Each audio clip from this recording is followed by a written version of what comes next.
I'm in a hell of a hole, was never expected to grow. Just hustle go stand in the road, that a result of me selling my soul. The story I'm telling is cold, but yet it's what everyone knows. The white man's the devil is known. America was never our home. Only a place of captivity, safe facility, hating, disfigure me. They claim that I'm lazy, be killing me. Maybe this slavery draining my energy.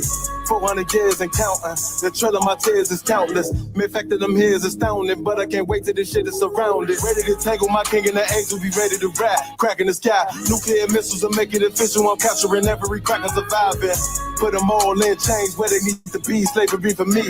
And let the whole world see that with them in the cages, safer in the streets. Put the dog on a leash. Get resolved for the beast. 144, get the brutal show, we could all be at peace. As soon as the trumpets are sound, your kingdom we busting it down. The only way justice is found, the time for your judgment is now. You'll see just how it feels. Payback is a dog. It's a dog.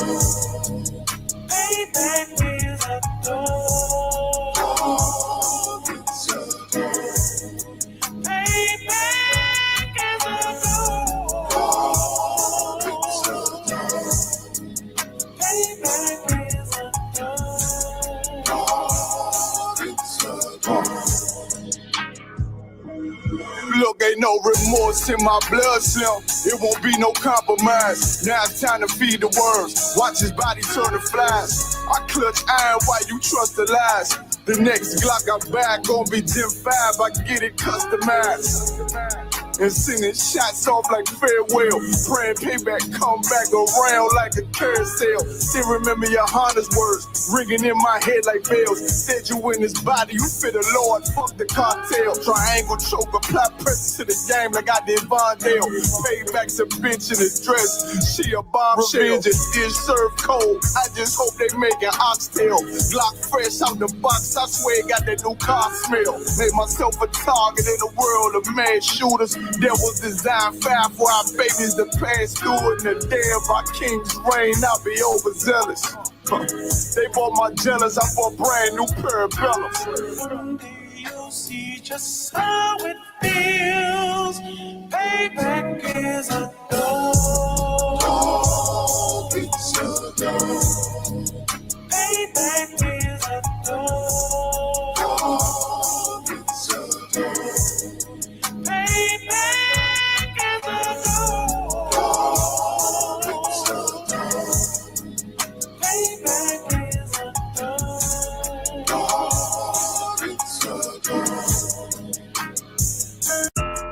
Yeah, those are messed up, no. Bad news is to beat your home, nigga. Yeah. Go on, get on that ass real quick one time. 144, baby. They said you get on, you gon' represent, I said of course. Soon as they crank that beat, I ride that bitch just like a horse. She about to go dumb, yeah, bitch, me whole thought. You ain't know they call me Obi-Wan, I go with the force. You gon' ride, yeah, of course, get it lit up like a torch. You even low on this Lord, so that bitch is either or. Yeah, I know them niggas ain't cut like that, I swear I'm to our core. Wait up, let me make a call right quick, I'ma start another war. I was hurting when she left, but I don't care about any part. I need a Vaseline like my Nina Puffer bar. Took a sock, watch the dark. Matter of fact, like a dart. Any problem, let them come. We gon' snatch they soul like Shang Tsung. Put them out of service, keep them tools like Miss Harvey Free. Try to hold me, it's way too late. I'm headed straight to the safe. Throw that one up like a trophy. I'm that nigga, ain't no debate. Throw them boys, we taking notes. Call them up like set the date. This shit a piece of cake. Yeah, my bitches came from Whole Foods. Told her put on that top 3. Then bring me my house show. Don't make excuses, make moves. These niggas ungrateful, gotta show them UPK rules. I'm making it like I can't lose. They said you get on, you gon' represent. I said of course. Soon as they crank that beat, I ride that business like a horse. She about to go dumb, yeah, bitch, the whole court. You ain't know they call me Obi-Wan, I come with the fart. You gon' ride, yeah, of course. Get it lit up like a torch. You even low on this Lord, so that bitch is either or. Yeah, I know them niggas ain't cut like that, I swear I'm to our court. Yeah, I just got off the call, I'ma start another war. Spit a plate up with my niggas, get your knife and your fork. They ain't locked in with the count and when you speaking to me fart. Yeah, I just took the floor. Ain't no cowards in my campaign. They can't stop the campaign. Tell them bring the champagne. They know I'm a champion. They can see the outcome. Get them niggas bad, got him tied down and out there. He can't do with them steppers, niggas been down since day one. We run up the bands, bitch like Dylan. They say you get on, you gon' represent, I said of course. Soon as they crank that beat, I read that bitch just like a horse. Yeah, about to go dumb, yeah, bitch, we whole part. You ain't know they call me Obi-Wan, I come with the force. You gon' ride, yeah, force. Get it lit up like a torch. You either low or this low, told that bitch is either or. I told you niggas, you ain't cut like that, I swear I'm to our car. And I just made the call, we gon' start another war. Yeah.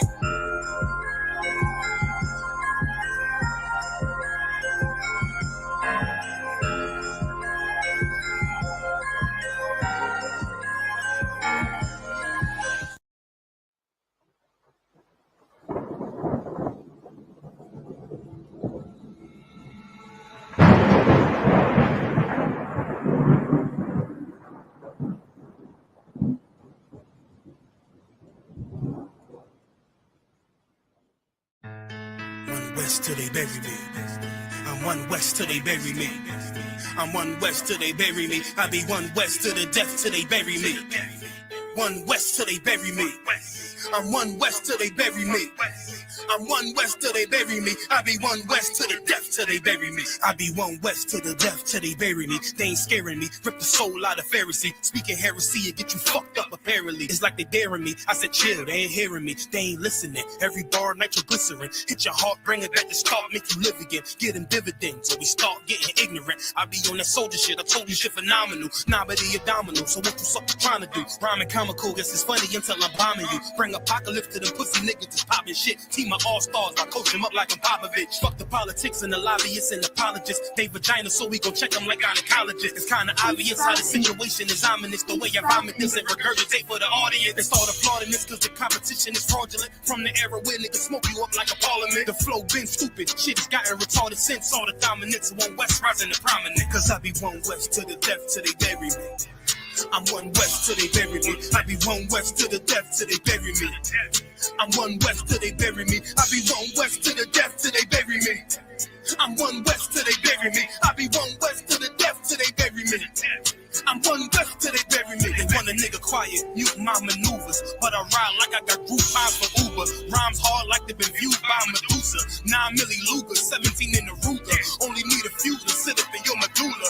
Obligata for the regatta niggas wildin', they win every dollar. They riding by black Impalas, let the semi holler. The showstopper been the stopper since the teeny bopper. But now I'm going them up for Patron, premium of vodka. I put extensions on the Glock, modified the chopper. The swore heavy, war ready, and that's working mama. No marijuana, say I got the loudest silence on it. When I'm up on it, ain't no rapper do it like I do it. A lot of spitties and writers, but when they eat song, none of them can get to the fire around with me. And I had them niggas feel like a tire, down the deep. And I'm still dope as a piper. Every bar burn hard like a spoon with a lighter. Fuel igniter, I'm winning coming through with the title because I be one West to the death till they bury me. I'm one West till they bury me. I be one West to the death till they bury me. I'm one West till they bury me. I be one West to the death till they bury me. I'm one West till they bury me. I be one West to the death till they bury me. I'm one West till they bury me.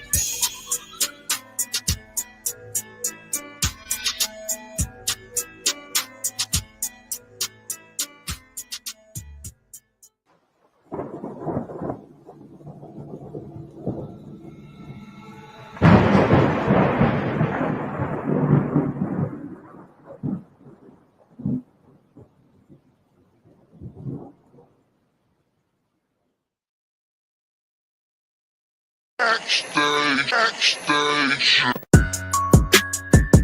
Yeah, nigga. Fake ass nigga. You ain't no Israelite, but you a gospelite, bitch. Fuck you talking about? If that nigga on wall, bitch, we ready. It ain't hard to find us. Hawk, I keep that stick locked, loaded, but he'll fade you line up. Young nigga name is Slayer. What you think? Boy, you be done to try. South Coast shit, we bout it. UPK, you solid. Little bitch think I'm crazy, think I'm playing like bitch, I ain't the one. Warfare every day, so who is you, bitch? I don't need your love. Killers right round the way. What you think? I love this brotherhood. A hood. more than you, bitch. Sharp on shit, I'm about it. UPK too solid. Fuck nigga don't want war. It ain't enough clips in your army. All the bitches wanna take my piece. All they hoes wanna take my piece. All the nigga wanna take my piece. No, I can't let a dog take it from me. I can't let a dog take it from me. You a hoe study and you dummy. And these bitches really out this bitch walk around like they don't know nothing. And a lame nigga fall for them and get set up for the coins and get gunned down, man down. Should've took the time, get a damn no. But I see the sorrow and I show her. She could never get a piece home. You a dirt ass, rust ass neck bitch with a fake ass jewelry. In Tennessee while I'm touring. It's a Tennessee, but she luring. And a sucker duck bitch ass boy, fuck nigga over that bit mugger. I say, if that nigga on wall, bitch, we ready. It ain't hard to find us. Hawk, I keep that stick locked, loaded for he'll fade you line up. Young nigga name is Slayer. What you think? Well, you be done to try. South Coast shit, we bout it. UPK too solid. Little bitch think I'm crazy, think I'm playing. Like, bitch, I ain't the one. Warfare every day, so who is you?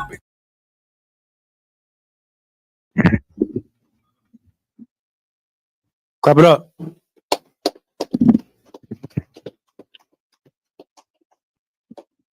Most High Christ. I'm here to hold down class so the general gets here. Before I get to my topic, does anybody in the room got any questions?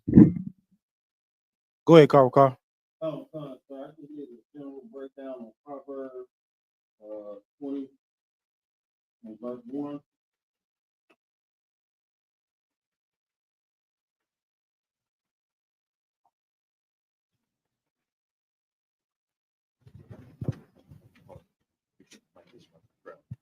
Go and read. Khan. This is the book of Proverbs, chapter 20 and verse 1. Wine is a mocker. Strong drink is raging. And whosoever is deceived thereby is not wise. Keep reading. Verse 2. The fear of a king is as the roaring of a lion. Whoso provoketh him to anger sinneth against his own soul. Okay, hold on. Start at verse 1 again. Khan. Book of Proverbs, chapter 20 and verse 1. Wine is a mocker. Mm-hmm. Strong drink is raging. And whosoever is deceived thereby is not wise. I'm not sure about the scripture. I might talk to Cap.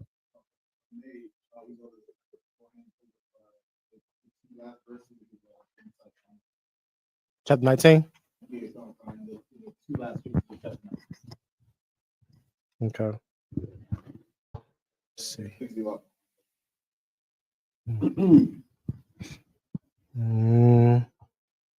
Start at verse. Let me see. Which one, sir? The muscle still in shape after all that. The water. Let me see.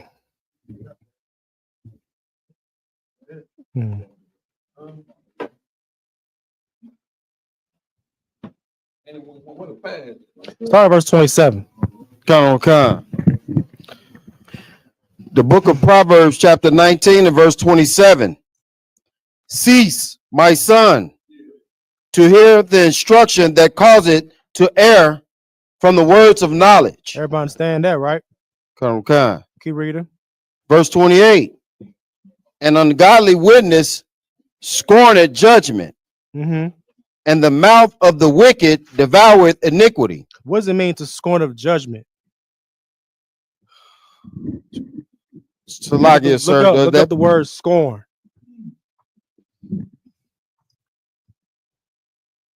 Look at the word scorn.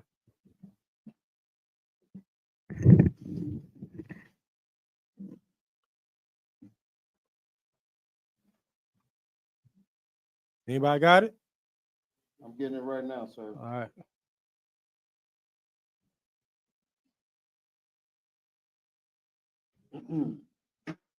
Khan, I got it, sir.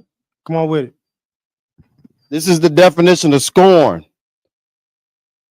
Open or unqualified contempt. Is it more on that? Khan, an object of derision or contempt. A derisive or contemptuous action or speech. Okay. Oh, and with that, I'll pass class to Commanding General Yahanna. Yeah.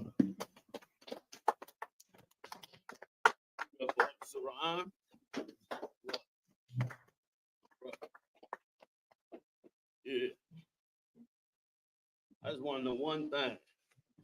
You brothers get in your full power. Somebody turn the damn heat up in this city. It's as cold as Satan up in here. I ain't had a warm bone night yet. My bones been cold all of a week. Said, dang. I saw an Edomite riding a bicycle in the cold. Snow blowing, a little mini blizzard. I said, certainly they done lost their mind. Hey, what? Appreciate it, bro. So there's a lot going on in this country. A lot going on against the Lord's chosen people. We're going to talk about a little bit of that tonight. Any questions real quick before I go into it? Because I got some good stuff going on in the back.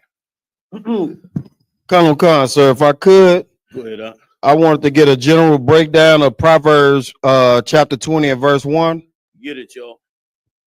Proverbs 20 and 1. Colonel Khan, sir. Give me a second. Let me get with you. Colonel Khan.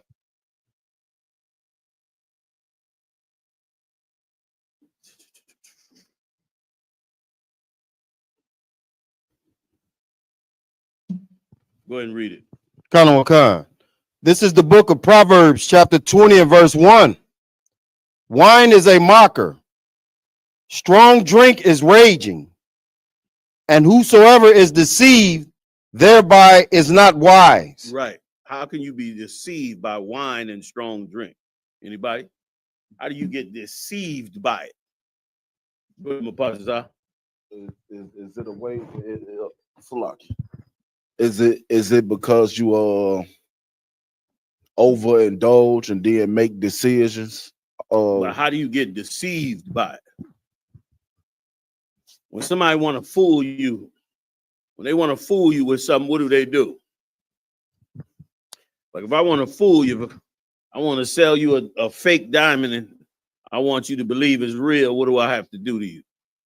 What do I have to say to you to make you buy that fake diamond?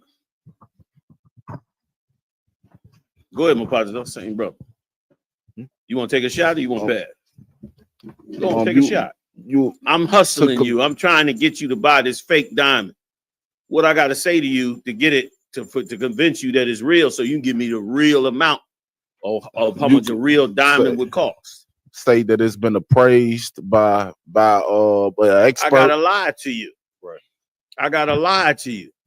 So what this scripture is saying is that wine and strong drink will fool you into thinking something. Like how many of y'all met somebody that got drunk and the next day they don't know what happened? Or he your best friend, your homie, he get drunk and he starts fighting. So he's doing things that he otherwise wouldn't do. What's convincing him to do them other things? That wine and that strong drink. Now, does it mean you can't drink wine or drink strong drink? No, because it said, read the end part of that verse. Same brother that called for it. Come.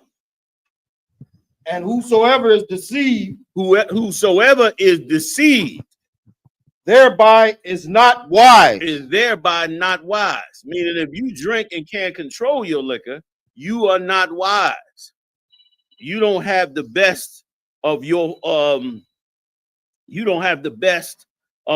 your faculties in front of you. You ain't able to use your best wisdom. You're not able to interpret how much alcohol you taking in. So you get fooled by it. And because you get fooled by it, you get deceived. Everybody understand? Colonel Khan. Answer your question out. Colonel Khan, the water, General. You got it. The water, you. Rhyme, you have one? Come on. Any online? Law, sir. All right, go ahead. How old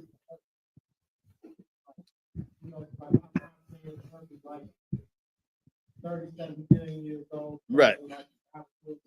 Right. How is the planet Earth? Or it doesn't really matter how. It really doesn't matter because you can't really do anything about it. But the earth is 12,000 years old. All right. The Lord created the earth in 7,000 years. And from 7,000 years to now, which has been 5,000 years. That's why when you go back and trace the history of mankind, you only get mankind up to 5,000 years. Then they have a jump back to what they claim is 10 billion years and all that Cro-Magnon and all that. Here's what they don't understand. How do you and I know if the Lord created the earth in 7,000 years, how do we know how he did that? Like, how do you know that he made it? How do you know that he made it? We know, okay, we know from the scriptures, the Lord created the earth in 7 days, right? Now, what's the proof that it's 7,000 years? Go ahead, Mapatazai. 1 day with the Lord is as 1,000 years. Somebody get that, just so we have it since we in class. A day with the Lord is as 1,000 years. So we know for a fact, biblically, that the Lord used 7 days. I'm gonna just, y'all don't mind, I'm gonna move this so I can see y'all, all right?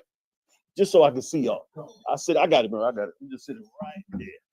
All right. It's still in the shot. No, lost. There's not the shot. Oh, okay, so lock you. I'll bring it closer a little bit, just a little, but like I can't really see y'all. Okay. With that there because the chair a little low. Cool. So we know it's 7,000 years, right? Because the Lord said it was 7,000 years. Here's what we don't know. We don't know how he did it in 7,000 years. In other words, we don't know what took place in those 7,000. What happened in the first 1,000 years? How do we know in that first 1,000 years the Lord didn't accelerate everything in the earth so that he could get done what he wanted done in the first 1,000 years? So then Esau go back with his idiotic self, do some carbon dating and dig up the earth and say the earth is 20 billion years old. How you know the earth ain't 20 billion years old when the Lord said he stepped in and did something different? We read in the scriptures that the Lord turned back time. The Lord stopped time. You understand? Remember with Joshua, he stopped time. Okay. So if the Lord did that, how do we know what he did in them 1,000 years? So should we trust Darwin and these scientists because they say it's 20 billion years old? Damn that. We're going to trust the Lord because he said he did it in 7,000 years. And we don't know how he did it, because can you and I create an earth? Esau been studying the Big Bang theories for 100 years. Right. He got telescopes looking out to the end of the galaxy trying to measure the shit. Right. Trying to see what light coming and all that. He can't create no earth. So how he know what he did in 7 days? That's just like me taking a lump of clay, which also go back to the scriptures. I take a lump of clay. I put it on this desk. Now it's a lump of clay. You looking at it as a lump of clay. I take it now. I shape it into a beautiful vase. I put it back on the desk. I say I did that in 3 days. Now, how you know I did it in 3 days, but how you know what I did to get it to be a beautiful vase in 3 days when you know you can't make a vase in 3 days look that beautiful? So you don't know what took place in that time, and the Lord doesn't give out what took place. Remember, he said that some of these things were in his treasures. Can somebody get that for me? Anybody know that one? Where he said he kept the wind in his treasures, I think it is, or the storm or something like that is part of his treasures. I want to say Revelation. Take a look. We'll pull it up. So if you calculate the 7,000 and the 5,000 that we know of mankind, go back to Babylon, the first empire. All that was 5,000 years ago. Before that 5,000 years, wasn't no civilization, wasn't no cities, wasn't none of that. Esau tried to say, well, it was Cro-Magnon man, it was this man, it was that man. But it wasn't no society before then. So it wasn't no, nothing went on until them 7 years were done. So them 7,000 years were taken care of. Everybody understand? Answer your question, Ron? All right. Please, Cap. Jeremiah 51:16. When he uttered his voice, there is a multitude. Give him the mic, y'all. When he uttered his voice, say what? When he uttered his voice, There is a multitude of waters in the heavens, and he causes the vapors to ascend from the ends of the earth. You see that? Like he's controlling them elements. He called the vapors from the ends of what? The ends of the earth. The ends of Kanamaka. Like he's controlling that. Right. He's giving all that out. So if the Lord is doing it, how the hell you gonna measure how much he's supposed to do? Right. Or how much is supposed to get done in that? Everybody understand? Kanamaka. Answer your question. Most on Christ. Anything? Go ahead. I have the scripture, sir. Go ahead. 1,000 years. Go ahead. Carl Wakan. This is the book of 2 Peter, chapter 3 and verse 8. But beloved, be not ignorant of this one thing, that one day is with the Lord as 1,000 years, and 1,000 years as is one day. And it's so appropriate for them to say, don't be ignorant of this. Because being ignorant of how the Lord controls the time will make you ignorant to how old the earth is, or who created the earth, or how the earth came into be. And then that opens you up for a whole bunch of interpretations of philosophies. Here's how you know Esau don't know nothing. He got that CERN up there in Switzerland, Right. trying to smash atoms together, spending billions of dollars on it, and he can't get nothing done. He can barely get a rocket ship up there. They crashing like crazy. Astronauts dying and all that. Elon Musk just sent up one and it crashed about 3 weeks ago. So that show you he can't do nothing like the Lord could do it. Was that it on that? Koka. All right. Anything else before we go? Go ahead, real quick. Salagi, General, I wanted to ask something. On Monday during your Black Watch show, you said we should be showing more love and brotherhood to our Latino brothers and sisters. Yeah. So I wanted to ask a question concerning that. Right now, because of the ICE raids and everything, they protest in certain companies. Like they're not shopping at certain centers. They're not drinking certain products. They're not eating at certain places. Yeah. What should be our breakdown to them as brothers and priests in the truth? When you say what should be our breakdown to them, to who? Come. The ones that's protesting? Come, sir. Why do you feel you need a breakdown to them when they protesting against Esau? Come. My question is, General. Come. I guess my question would be, because us being in the truth, we understand that it only gonna go so far. You get what I'm saying? So should we encourage that, or should we just not acknowledge it? Like, how should we handle it as priests in the truth? Okay, let me ask you this, right? If my house caught on fire and I called you up, I said, yo, my house is on fire, man. I don't know what to do. What would you do? Go help you put out that fire. You help me put out that fire. Come. Would you tell me about a scripture on why I shouldn't have fires? Lies. Or why I shouldn't light a candle? Lies. You wouldn't do none of that. Come. You know, man. All you got to do is support them brothers in what they doing. Come. Teach them the truth. Come. You know what I mean? Like, you ain't got to take away from them. You ain't even got to join the protest. But just let them know, like anybody whose house is on fire, you would be letting them know that we stand with you. Come. Stand, and we here to show you that there's a whole nother way for you to walk in this that'll give you some real understanding and some real peace of mind. And by us all coming together is how we're going to change this. You know what I mean? Showing them that the so-called North American Indians is down with the Latinos. That's more powerful than a whole lot of other things you could do. And with that, you will open the door to be able to show them the scripture.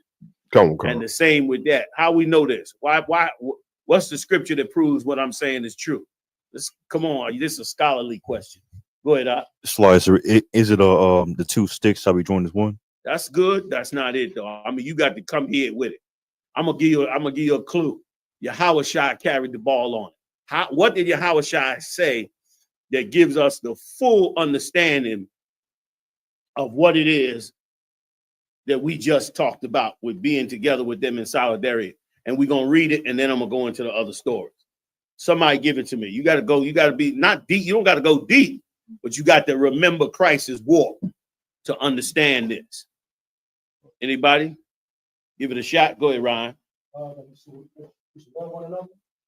That's good, but you ain't bring me all the way there. Anybody else? I'll give y'all one more shot, and then I'm going to give it to you. Somebody get the story of the Good Samaritan. The Good Samaritan is you. You, the Good Samaritan, right now to the tribe of Issachar, the tribe of Simeon, the tribe of Ephraim. You, the Good Samaritan. He's on the side of the road. He needs somebody to wrap up his wounds. He needs somebody to support him. He needs somebody to be down with him. And that's where you come in at. Whoever got it, get it. Whoever get it first, start reading. All right.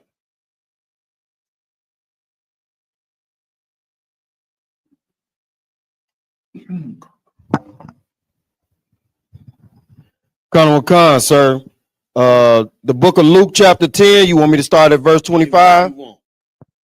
Colonel Khan, it's the book of Luke, chapter 10, and verse 25. Christ gave us a hell of a lesson with this. Go ahead.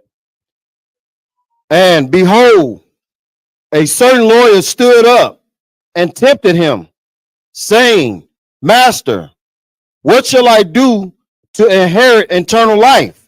Is that it, y'all? I'm not sure that's it. Give me this Good Samaritan where Christ. Is it further down? It's further down, I believe, sir. Okay, slide on down. Get to the part where he said there was a certain man. Colonel Khan, Where sir. he started to go into how this cat was wounded and how the Good Samaritan came along after the others. Anybody? I believe it's 30. Whoever wanted, take it. Colonel Khan, I got it at verse 30, sir. Get the mic. Let's read it. Colonel Khan, the book of Luke, chapter 10, and verse You 30. need a microphone, don't you? I get it. Okay, pass it to him. Oh, that's you reading. Oh, okay. Colonel Khan, sir. Okay, go ahead. And Yahushua answering said, a certain man went down from Jerusalem Right. to Jericho. Right. That's one of our brothers. Right. All right. He went down from Jerusalem to Jericho, went to another land, which is our Issacharite brothers and all the other brothers. They left the land that they were in Central and South America and journeyed down to this land. Go ahead. Colonel Khan, and fell among thieves. And fell among thieves. Esau paid him low wages. Esau robbed him of his money. And now Esau is going to throw him out the country and lock him up in Guantanamo Bay. Show you what kind of, like the devil has decided that he is no longer going to put a sugar coating on what he does. He's going to now let you know that he is that beast in that scripture where the Lord said he would send a nation among us of fierce continents that will have no regard of the old or the young. Now we couldn't hardly see it. For years we've been saying it, but people couldn't understand it, right or wrong, Cat. But now they understand what we've been saying on that corner and fighting to get them to understand. Now he done took off the sugar coat off of what he doing. All right, go ahead. Colonel Khan, which stripped him of his remnant. Meaning stripped him of his clothing, took the last that he had, his dignity, his self-respect. That's what they did to him, and that's what they doing to Issachar now. Demonizing them, they rapists, they drug dealers, they're sending all the criminals over here. Come to find out, ICE go on a raid, pick up 12 people. Go on another raid, pick up 8 people. Why? Because they ain't criminals. Ain't nobody to go get. And that's why now he came out and said, well, we taking all illegals, whether they're criminals or not. Why? Because otherwise he wouldn't have hardly nobody to go get. That is all propaganda and bullshit. Go ahead. And wounded him and departed. Right, wounded him and departed. Left him for dead. Go ahead. Leaving him half dead. Verse 31. Come on. And by chance there came down a certain priest that way. Right. Cats came with other religions. Christianity, Islam, this and that religion. Trying to convince him that this is why this happened to him. And this is the religion he should join. They came and fed him all that. Go ahead. Khan. And when he saw him, he passed by on the other side. Verse 32. But when it came time, meaning in this is what it means when it say he passed by on the other side. Meaning all these churches, mosques, religions, especially that Catholic Church. You don't hear a peep from the Catholic Church. When all these tribes served them bastards, I mean, built cathedrals to them in Central and South America in that damn heat. You can go over to the Caribbean or into Central and South America and see huge churches and cathedrals that was built in the 16 and 1700s, some in the 1500s. They was building these huge monuments. Go look it up online one day. You're going to be like, where the hell this big giant building come from? They built it in the 1500s. The Issacharites built it. For who? The Roman Catholics who was ruling them, and them conquistadors and the rest of the murderers who was ruling over them from Spain and Portugal. That's what they did. Now that they down, and now that Donald Trump is chasing them, is there anybody from that Catholic Church speaking up and fighting for, intervening? Where's the levy? Where's the tariffs from Rome on the rest of them? Where's that at? Where's the $1 billion worth? They said the Roman Catholic Church is one of the richest landowners in the United States. Right. They've been buying land so long that they one of the richest landowners. Where's that rent money to help these people? Right. Where's that at? Where's the underground railroad for Latinos in the United States and Canada? Where's it at? Right. Where they at? Are they down in the basement somewhere? Are they hiding out? Hell no. Catholic Church didn't give a damn about them. So that's what it means when it said they went to the, he crossed the street. Read it again. Khan. Book of Luke chapter 10 verse 30. And Yahushua answering said, a certain man went down from Jerusalem to Jericho and fell among thieves. Keep going. Yeah, you want to get to the where you to 31, Khan. Book of Luke chapter 10 verse 31. Go ahead. And by chance there came down a certain priest that way. And when he saw him, he passed by on the other side. Right. He didn't pass. He didn't go help this guy. He saw him and passed on the other side. Now he's a priest, right? He's supposed to go help this guy, but he went and passed on the other side. Why? Because really he really didn't care about this guy. Just like these religions don't care about us. Read on. Khan, verse 32. And likewise, a Levite, when he was at the place, came and looked on him and passed by on the other side. Right. So a Levite, who's supposed to be one of the priests during the time of Christ, one of the Hashmoneans, a so-called black Jew from these fake Israelites, he came and saw it. Did he go help him? Hell no. How many of these fake Israelites you hear talking about having solidarity with Issachar? Do you hear? Live, sir. Cat.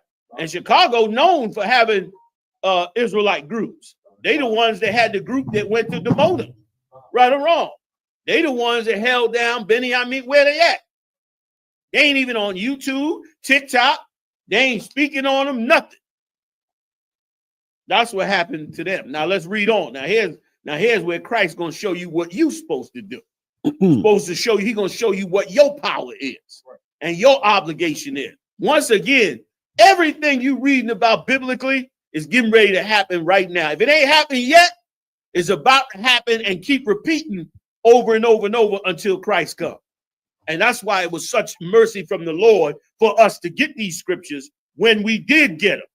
We went and got these scriptures out from the Lord, and it's been amazing. Read on. Khan, verse 33. But a certain Samaritan, as he journeyed, came where he was. And when he saw him. Let's stop for 1 second. It said a certain Samaritan. What's this certain Samaritan? The Samaritans were cut off from the nation of Israel. So the land of Samaritan was where the capital of the tribe of Ephraim stronghold was. So from the area of Samaritan, the tribe of Ephraim, the so-called Puerto Ricans, they ruled the other 10.5 tribes. Now, during the time of Christ, those 10.5 tribes had already been destroyed for 700 years. So they already destroyed. They living in the Greek Isles. They the Hellenists. They in Europe. They traveled over to this side of the world, like we read about all the time in the Apocrypha. That was the 10.5 tribes. So now, them tribes lost their identity, right? They walking like we are today, with, calling themselves whatever it is, the land that they lived in. Many of them calling themselves Greeks under the Hellenists. So Christ is now going to tell us about this brother that don't have his identity, that ain't under the Pharisees and Sadducees, that ain't under the priests, but this cat come from the bloodline of Abraham, Isaac, and Jacob. That's why he said a certain Samaritan. Read on, warrior. Come. As he journeyed, came where he was, and when he saw him, he had compassion on him. He did what? He had compassion on him. He did what? He had compassion on him. He did what? He had compassion on him. When we need to know what to do with them brothers, we do what? Have compassion on them. That's what we do. That's what's needed for these 12 tribes right now. Like this brother, he had no scriptures. He wasn't no priest. He had none of that. But he did have compassion on his brother. And now let's read on what he did. What we should be doing. Again, we got to turn on every aspect of ourselves.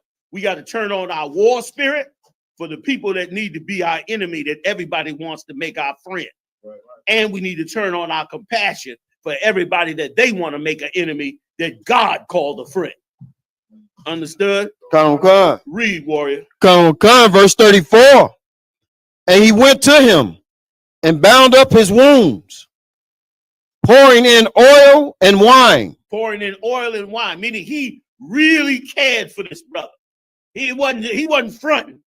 He used oil and wine. And why did they say oil and wine? Because oil and wine was very expensive then. Oil was used to burn to keep a light on in your house at night. And wine you drank because half of the water was poison, one. And two, because wine is what comforted you. So if you had oil and wine, brother, you basically could survive with a little bit of food. Oil and wine was something that people didn't easily give up, especially someone who was on a journey. You was on a journey. You weren't trying to give up your oil and wine because you're trying to make it to where you going. But this cat did bind this cat up, had compassion on him. You understand? Go ahead. And set him on his own beast. Right. Took him and put him on his own beast. Meaning this beast was to carry him. This was for his benefit. But he took the cat and put him on his beast instead of himself. Read on. And brought him to an inn and took care of him. Go ahead.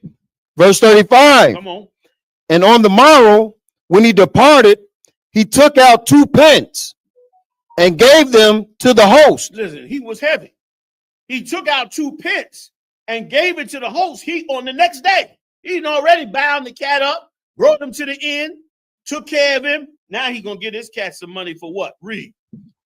And said unto him, take care of him, and whatsoever thou spendest more, when I come again, I will repay thee. Who was that? Who said that? Who just gave that man that charge? Who gave the man at the inn that charge? Go deep on me. Read past the screen. Go ahead, You damn right it was. Now, who was he talking to? That's the scary part. Go ahead, warrior. You damn right. He just charged you. When that Issachar come, I'm going to bind him up. I'm going to give him this truth. Now I'm leaving. Here's a reward for it. You go take care of it. And when I get back with my 200,000 angels to bring death on this earth, I'm going to pay you for all that you did to take care of it. You understand? You know what I mean? I'm gonna pay you back for everything that you gave me. You know what I mean? Because you done delivered this cat. You got more? I mean, you got more Oxalaki. Did you want 36 and 37, sir? Let's read. Let's take a look. Come, verse 36. Which now of these three thinkest thou was neighbor unto him that fell among the thieves? Right. Now he asking a question to the disciple. Which one of these was neighbor to this guy? You know what I mean? Who was the best? Who was right towards this brother? Is it the Levites right? Is it the priests right? The Sadducees and Pharisees? Are they right? Or is anybody from these 12 tribes that turn around and have compassion on these 12 tribes and go build these 12 tribes up? Which one? He's asking them, which one is, neighbor to him? Go ahead. Come, verse 37.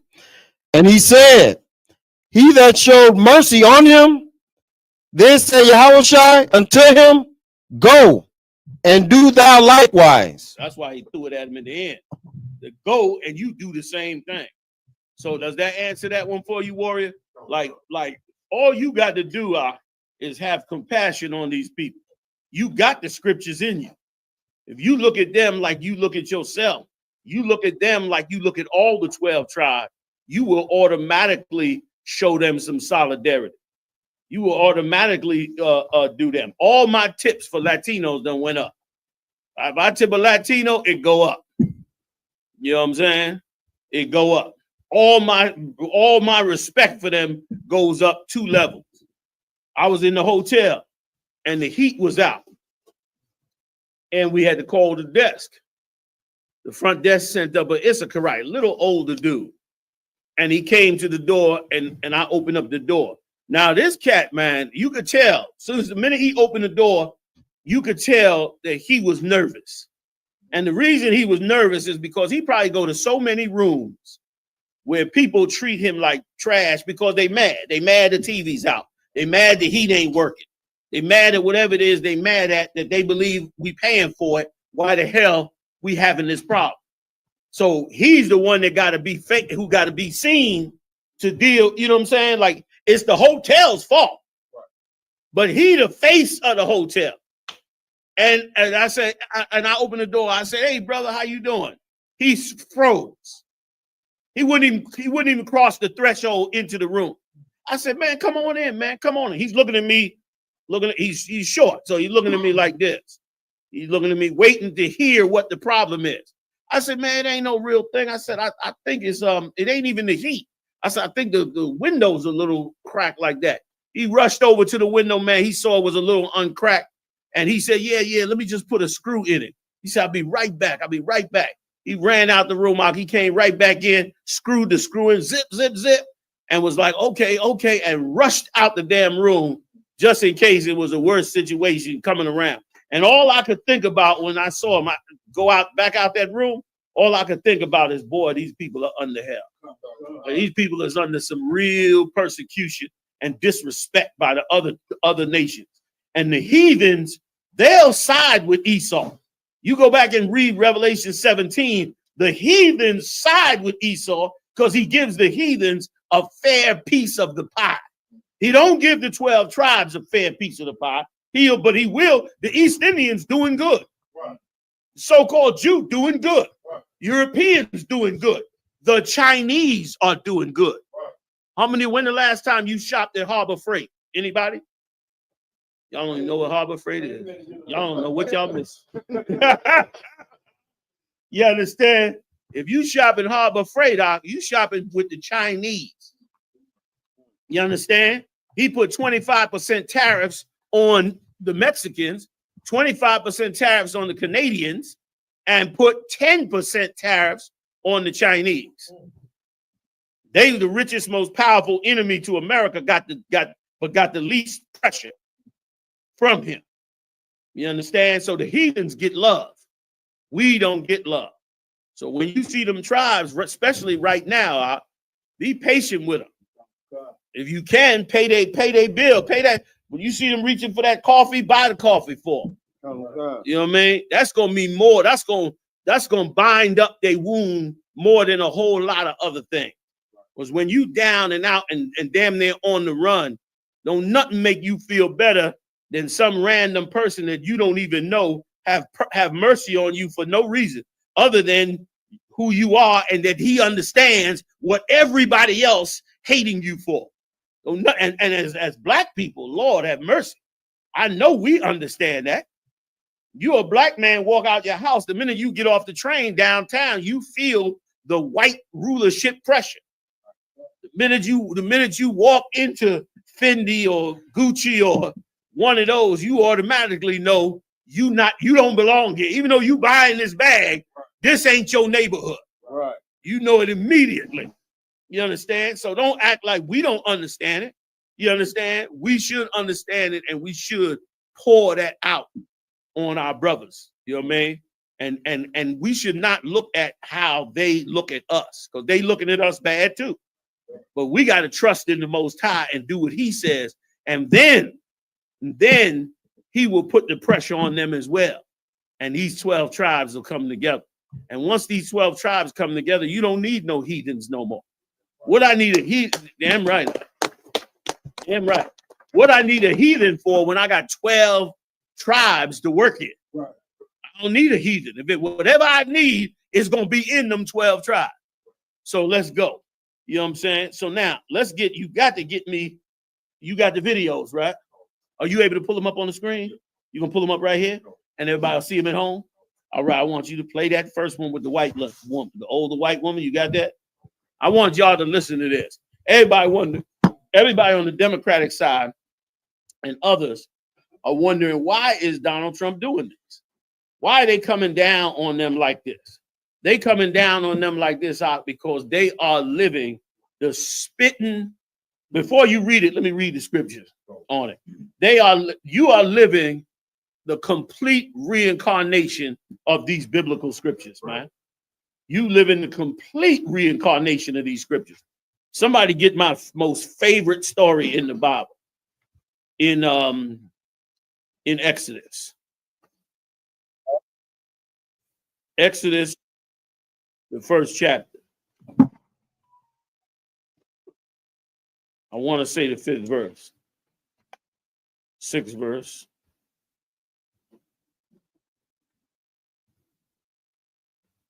Like, this is you. You so bad. You and the rest of the 12 tribes are so bad that wherever you go, I don't care whose kingdom it is. I don't care what system they operate under. I don't care what God they worship. If they bring the 12 lost tribes of the children of Israel into captivity in their empire, they are going to hate them. Because the 12 tribes of Israel naturally rise to the top and become more powerful than any nation on earth. When I read this scripture we're about to read, I had no more need of any other religion. I knew that it was a spiritual thing that God does with blacks, Latinos, and Native Indians, that I don't care what religion you believe in, you will never match it. Right. You will never match something that is spiritual, that comes from the Lord, that cannot be changed. You cannot be a nigga, excuse my friend. And you cannot do what niggas do unless you come from the bloodline of niggas. Right. If you don't, you playing. Okay? If you don't come out of that Abraham, Isaac, and Jacob line, you do not have spiritual warfare on your side. Right. And we about to read it right now. So give me a nice, loud, fast reader. Who want to take it? Exodus, the first chapter. It's like John, I got 5th verse. Come on with it, Ryan. This Exodus chapter. The mic? Okay. Come on. This is the book of Exodus, chapter 1. I'm gonna play the tape after. Verse 5. Yes, that's the one. Mm-hmm. Look at that. She fine as shit. Look, I'm ready to take that bitch out on a date right now. Not because she fine or nothing or white, but because what come out her mouth is, you know what I'm saying, is golden. Because she about the most truthful devil you ever came across. Yeah, right. One of very few. You know what I mean? So anyway, let's read. Tell them where you at. Come on, sir. This is the book of Exodus chapter 1, verse 5. I'm joking, of course, y'all know. We don't touch no white girls in here. Come. Some of y'all at home be like, see, that's the real him. He want an old white woman. You simple, and you missing the greatest part of what we discussing in here tonight. And you need to focus so you don't miss that part. Right. All right, let's ride, y'all. Tell them where you at one more time, and let's get down. Everybody at home, join us. Where we at? What are we on? Come on, sir. It's the book of No, what are we where are we broadcasting at? Everybody asking. Cold concert. So right now we live on the ISUBK Chicago online class on Facebook, YouTube, also Chicago page on Facebook and YouTube and Twitter. Okay. ISUBK Chicago. Call car. All right. And ISUBK online classes, Facebook and YouTube. Hang on a second, y'all. Giving it to everybody. All right. Boom. All right. Let's ride. What verse you at, Warrior? Verse 5. Read it. Come. And all the souls that came out of the loins of Jacob were 70 souls. 70 souls came out of the loins of Jacob. 70. By the time they got down to Egypt. That's all that went in there. 70 souls. And we know this to be true because even in the Egyptian Book of the Dead, in the Metanetta, it tells you that the children of Israel, they don't call us the children of Israel, they call us the Hyksos. They say that the Hyksos took over Egypt little by little. They infiltrated Egypt and that they took over Egypt. When what really happened is we got in Egypt and we prospered in Egypt. Okay. And we prospered in Egypt and we grew. That's little man. It's on now. You understand? And we prospered in Egypt and we became so powerful. This is what God calls. And you about to see it now because this is what we about to read is exactly what's happening right now. I've been saying it for the long, but I'm going to add the tapes to it to show it to you. Totally what's going on. Go ahead, Doc. Come, sir. For Joseph was in Egypt already. Verse 6. And Joseph died and all his brethren. So Joseph died and all those leaders, all the 12 tribes, the actual fathers of those 12 tribes, all of them died off. Come on. And all that generation. And the whole generation of them got wiped out, over time. Passed on, got buried, blah, blah, blah. Go ahead. And the children of Israel were fruitful. And what? Were fruitful. The children of Israel were fruitful. We are fruitful. Ephraim's name is I am fruitful. Right. You understand? The other tribes are fruitful too. Children of Issachar are fruitful. Go ahead. And increased abundantly. And increased abundantly. If you had children in the ancient world, not as much as today, but definitely in the ancient world, the more children you had, the greater and more powerful you could become. You know what I mean? You had 40, 50 children, forget about it. Right. When they all grew up, you had a whole army with you to farm the land, to build houses, you understand, to have more babies. And it was a blessing for you to have. Abraham had 300 servants. So you know how well they was doing. All right, let's read on. Come. And multiplied and waxed exceedingly mighty. Come on now. Come. And multiplied and waxed exceeding mighty. Right. Multiply and waxed exceedingly mighty. So they grew, got strong. They was up in that Egyptian empire and they came up. Where have you heard about that before, Iowa? Where else have you heard that happen? Where a people got in a land with another people and rose up to be strong in that land. Where have you heard that at? Where else have you heard that at? That you damn right here. You understand? You damn right here. Like they so sick of you because you are the number one man in this society. And you did something inadvertently that was even more terrorizing the white people, especially white men. And what that is you took over the social arena of white America. Like white America can't have no flavor at all without you. They white girls don't want their white boys. Black entertainers is like everything. Black skin, black entertainers, black style. They totally thrown by your ability and they just wanted to stop. They want it to end. They want to, lock you up like Trump do. Right. They want to, stop your prosperity. They act like it's a bunch of other stuff. You out of control. You this, you that. It ain't none of that. They are sick of the fact that you and the other tribes come together and you got so much more flavor than them. Right. That your flavor you are the social people. Right. Like you have more social ability than anything they could ever get into. Nobody parties like you. Nobody celebrates like you. Right. Nobody mourns like you. Right. Nobody worships the Lord like you. Right. Nobody's better in sports than you. Nobody does anything better than you. Right. And so they know it, and it rips at their soul. It's like you in power, but you're in power, but the people you empower over is better than you. Right. You in a jam up. You struggling. Go ahead, And the land was filled with them. Stand by one, Ron. Go ahead, That's heavy what you bringing out, General. I was just scrolling through Facebook and concept.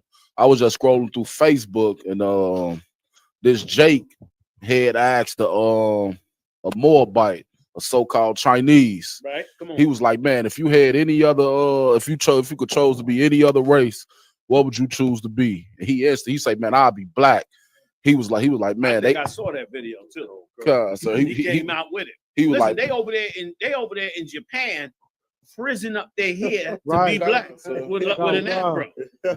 I couldn't believe it, and they good at it too, just like them Japanese.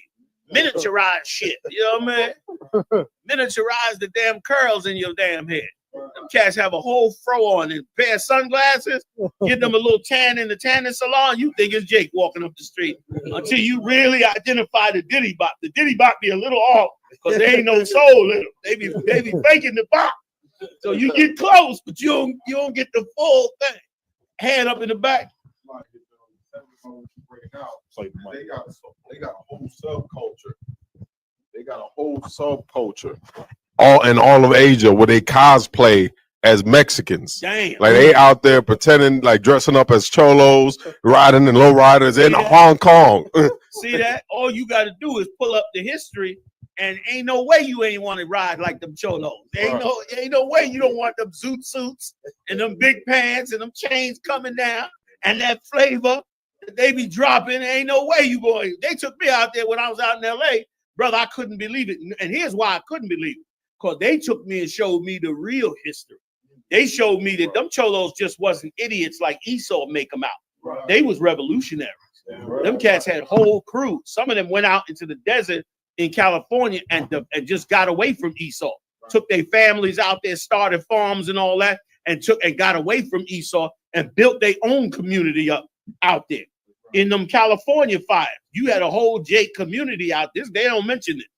But there was a whole Jake community out there in Palisades of a bunch of black people who had a few dollars and went up there and separated from Esau and set up their own community with black cops and black security and black everything. And it was a whole part of that town. There was a black town that was separate from everybody else. They don't tell you that. They burnt that shit to the ground. Them brothers and sisters had it going on up there. One day we'll pull that story out. Many times they act like we just don't never revolt against this man. Right. And we believe that because of all the movies that they put us in to make us look like our whole struggle in life is to try and to join them. That's a damn lie. It's plenty of brothers in all the tribes that have come to the conclusion that being separate from this man was better than joining in with him. Yeah. And unfortunately, because of Esau's money, power, and propaganda, they were not able to push that message out to all the 12 tribes. Right. But now that Esau done took away the nice talk, now we get to see that this is a real animal. You're going to take Mexicans, you understand, and put them in Guantanamo Bay with where terrorists, people that blow up buildings was at. You're going to put them through that kind of torture, take them out of the country and put them in there, lie and say this is until they be deported. It's a damn lie, man. You're going to take blacks in America and try to put them in Venezuelan jails away from their family, which any prisoner will tell you the worst thing about being in prison is being away from their family. You understand? And meanwhile, they're gonna try to ship you all the way down to Venezuela. You understand? Where you away from your family and everything, and you can't barely get in touch with them or whatever the case may be.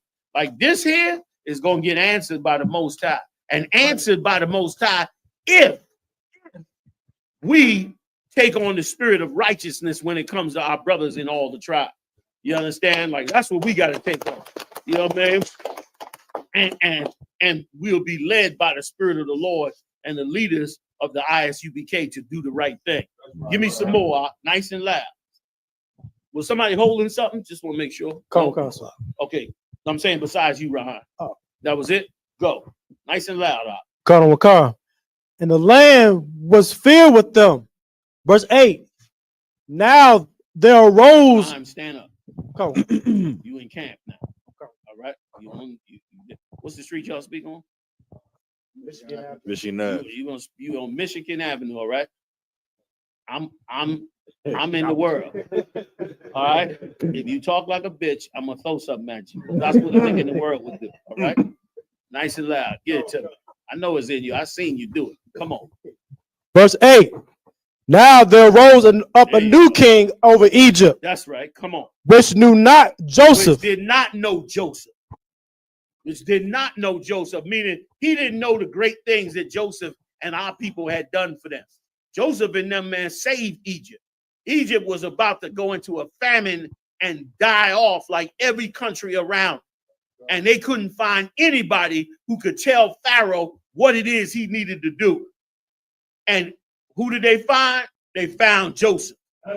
And Joseph turned around and organized the entire nation of Egypt. And that's what made Egypt rule. First of all, here's something that a lot of people don't tell you that's in the scriptures and in the history books.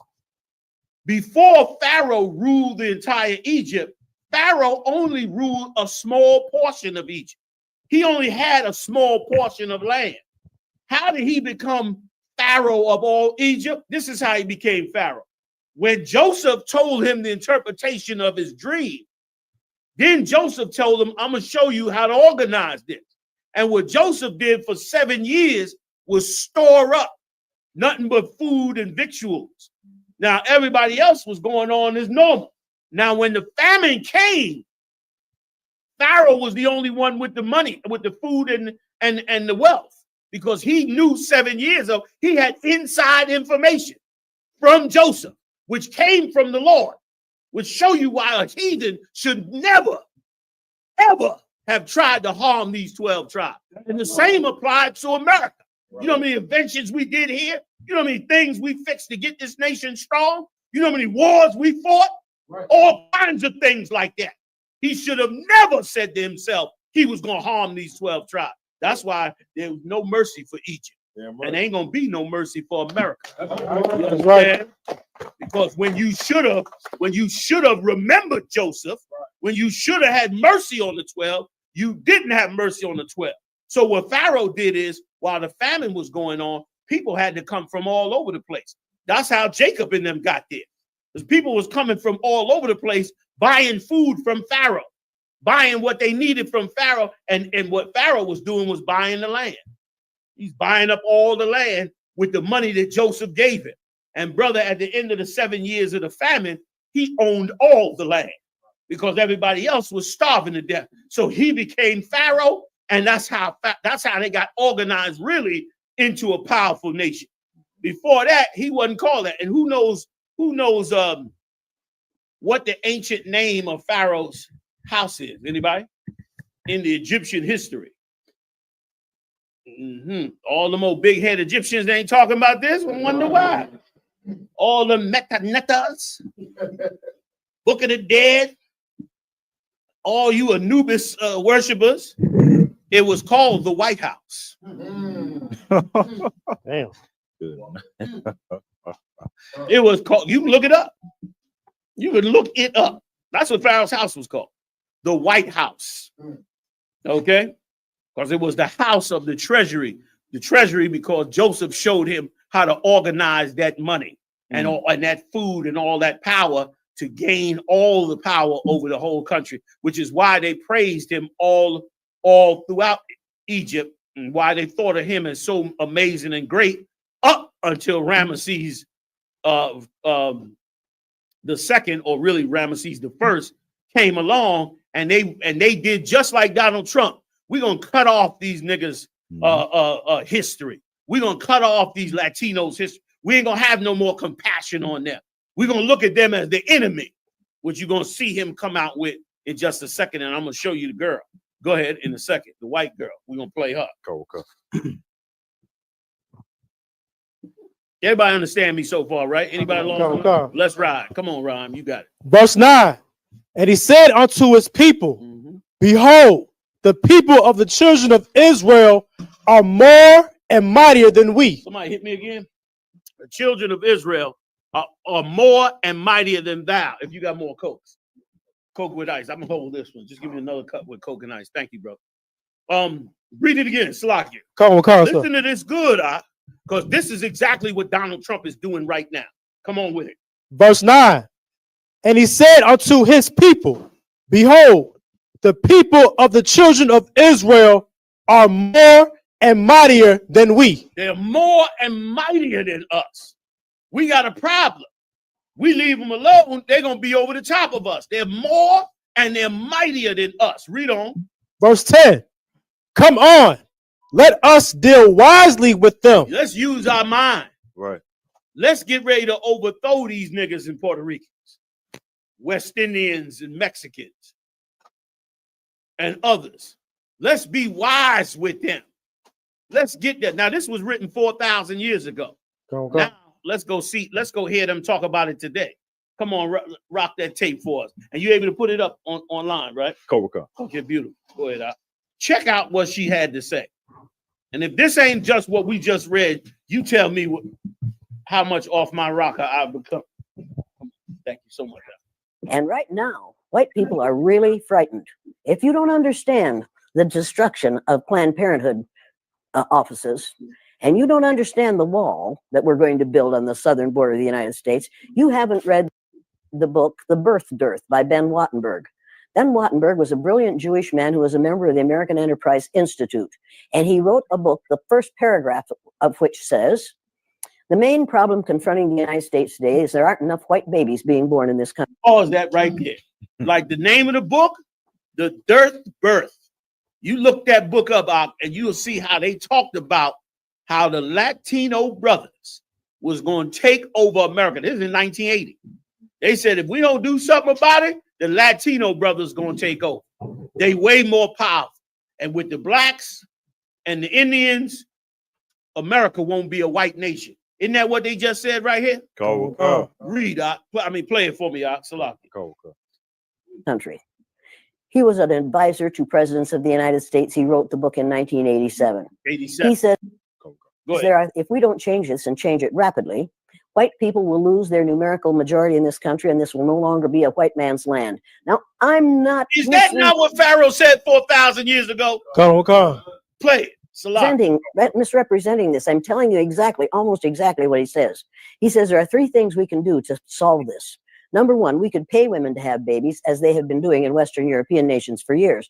Then he says, and these are his words, not mine, unfortunately, we would have to pay women of all colors to have babies, so we don't want to do that. Stop right there. Now you wonder why a lot of programs don't come off in the United States. Because they want the program, but they ain't going to get a program because they're going to have to do it for everybody. And that means that they can't get the advantage. They don't want no program unless it's an advantage. You see what I'm saying? An advantage for them. And under the civil rights laws, it took out almost all of their advantages. You understand? But what we didn't know is they didn't give up because they lost them advantages.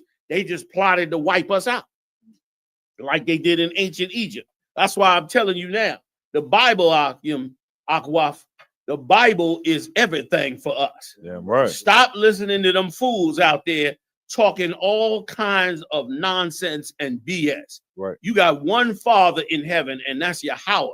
And Yahweh Shai is his son and the head of his army. And brother, that's who's going to lead us into the kingdom of heaven. We don't need to follow nobody else or carry out no other religion or interpretation or nonsense or anything. we just bring our righteousness and brotherhood together, we're going to change this world. Watch what happens. Because the Lord's hand is in the middle of it. Come on with it. Finish playing her, please. Go. He says the second thing we could do is increase the number of legal immigrants that are allowed into this country every year. Then once again, he says, unfortunately, the vast majority of those wanting to come to this country today are people of color. So we don't want to do that. They don't want the Latinos coming in. The mass majority are people of color. We don't want to let them in, so we can't do that. Right. Go ahead. Okay. The third thing he says, and white women had better pay attention to this. 60% of the fetuses that are aborted every year are white. If we could keep that 60% alive, that would solve our birth dearth. Does that sound like racism to you? And if it doesn't, I want to know why it doesn't. Pause that. She's telling you, she's trying to let you know. They straight up said, we're going to have to end abortion. Right. Because with the 60%, if we keep them, we can stay on top. Now, here's the part that she don't know. The 60% would stay on top if they keep us brainwashed to kill our 750,000 a year. Right. Remember, back then, they said it was 60%. Now, forget about it. It's a whole mess. So the whole plan in their mind was they keep their 60% and they push Planned Parenthood in all the ghettos for us to kill our babies. Right. And that would make it, that would level it out, they felt. And actually it did, because before the immigration was so heavy, Blacks and Latino numbers was going down and their numbers was going up. I remember, to show you a whole twisted mindset of them. They've got in vitro fertilization and all these different drugs to get white women that's extremely expensive. They get white women pregnant. But meanwhile, pushing Planned Parenthood in the hood for us to kill our babies. Right. This is what they fear. And it's exactly what Pharaoh and his people feared thousands of years ago. You understand? Why? Because wherever you take these 12 tribes at, I don't care what you put them in, what nation they in, I don't care what heathen they under, they always prosper above everybody else. Yeah, right. We always rise to the top. You understand? It might take us a while. You might get to beat us for a little 100, 200 years. But after that, we coming all the way up. And your greatest fear gonna come to you, which is that, we're gonna take over. All right? That's it on the tape. Go. Ra'am, come on, give it to me. Up on them feet. You at camp today, baby. Come on. Verse 10. Verse 10. Come on, let us deal wisely with them, lest they multiply. And it come to pass. Teach everybody a camp lesson so they can understand. Why am I coming at Ra'am like that? Who can tell me? Why am I chastising Ra'am and making him speak louder, more aggressive? Why am I doing that? Come on, Cap. Cap, I know you know. Exactly. I'm trying to bring his power up out of him.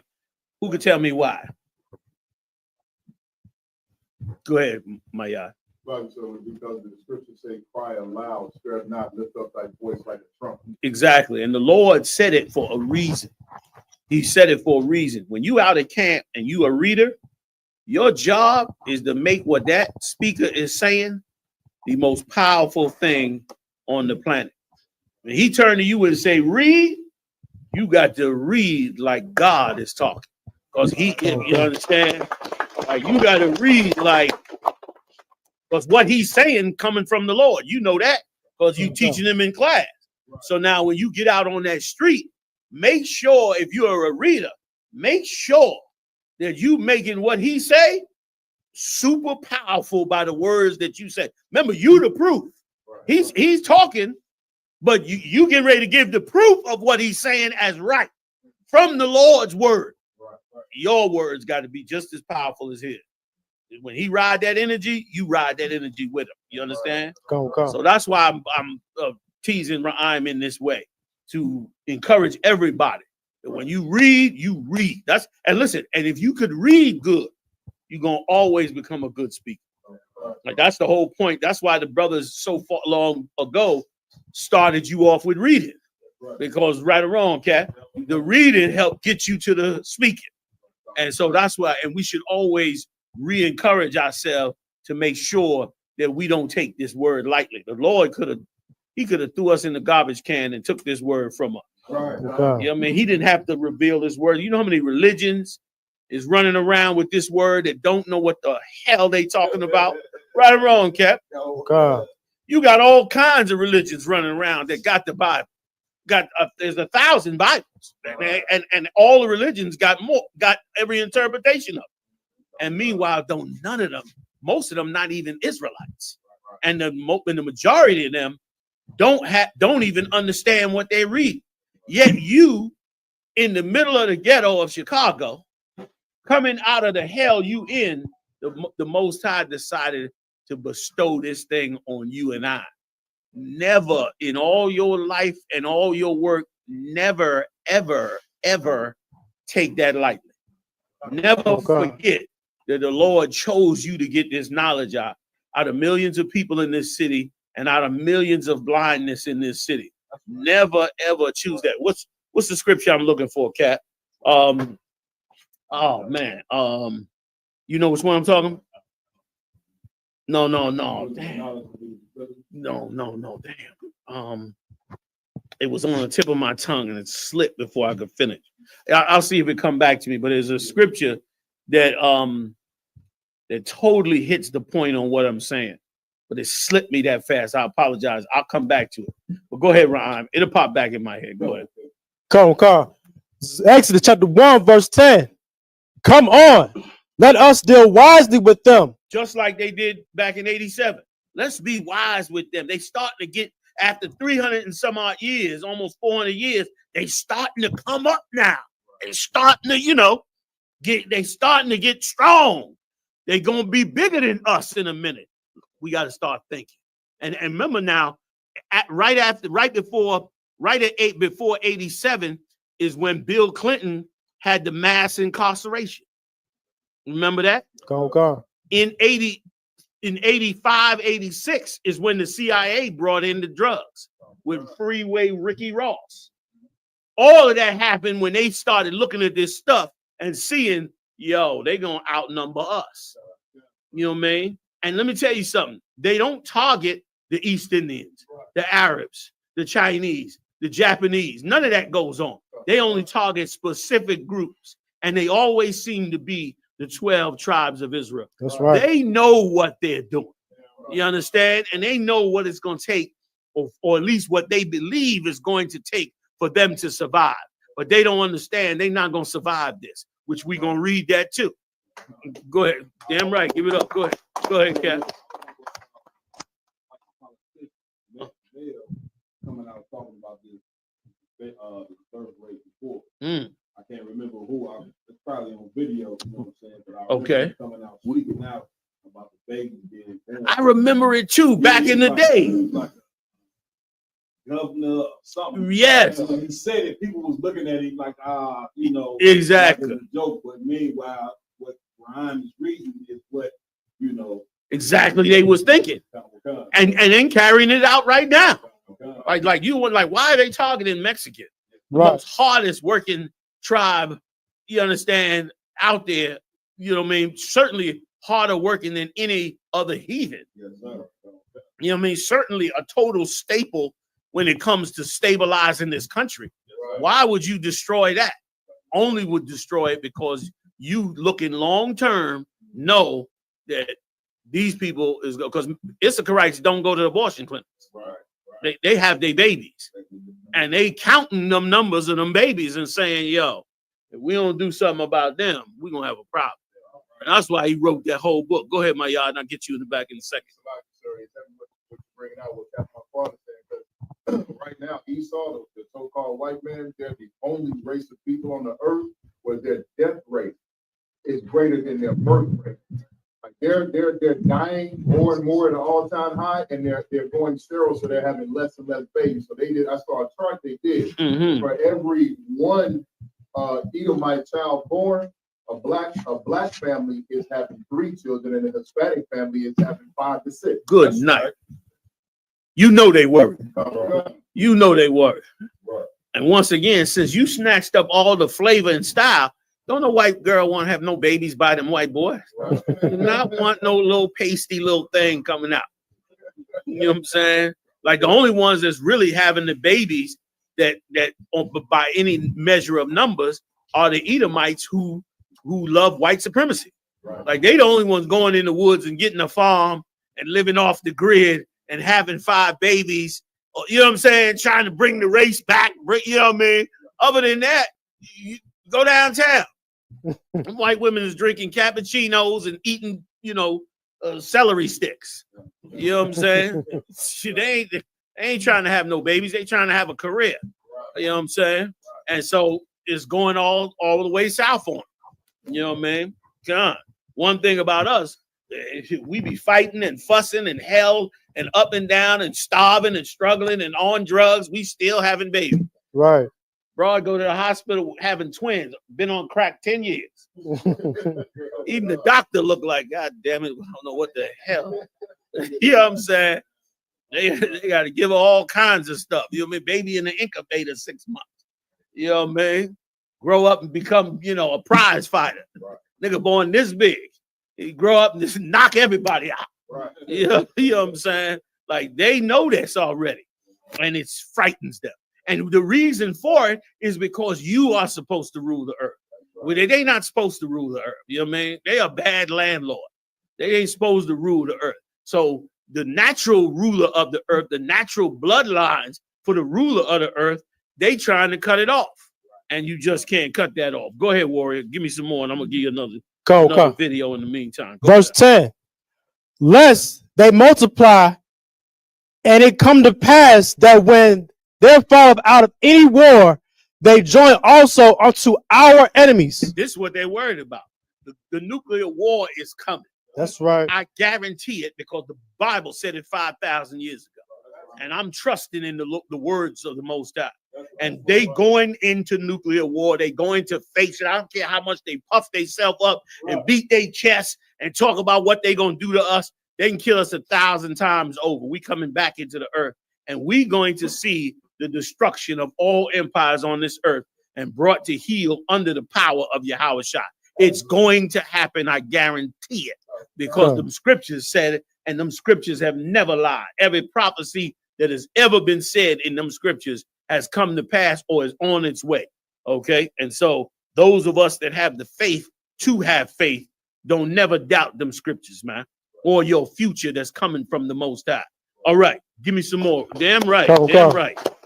Damn right.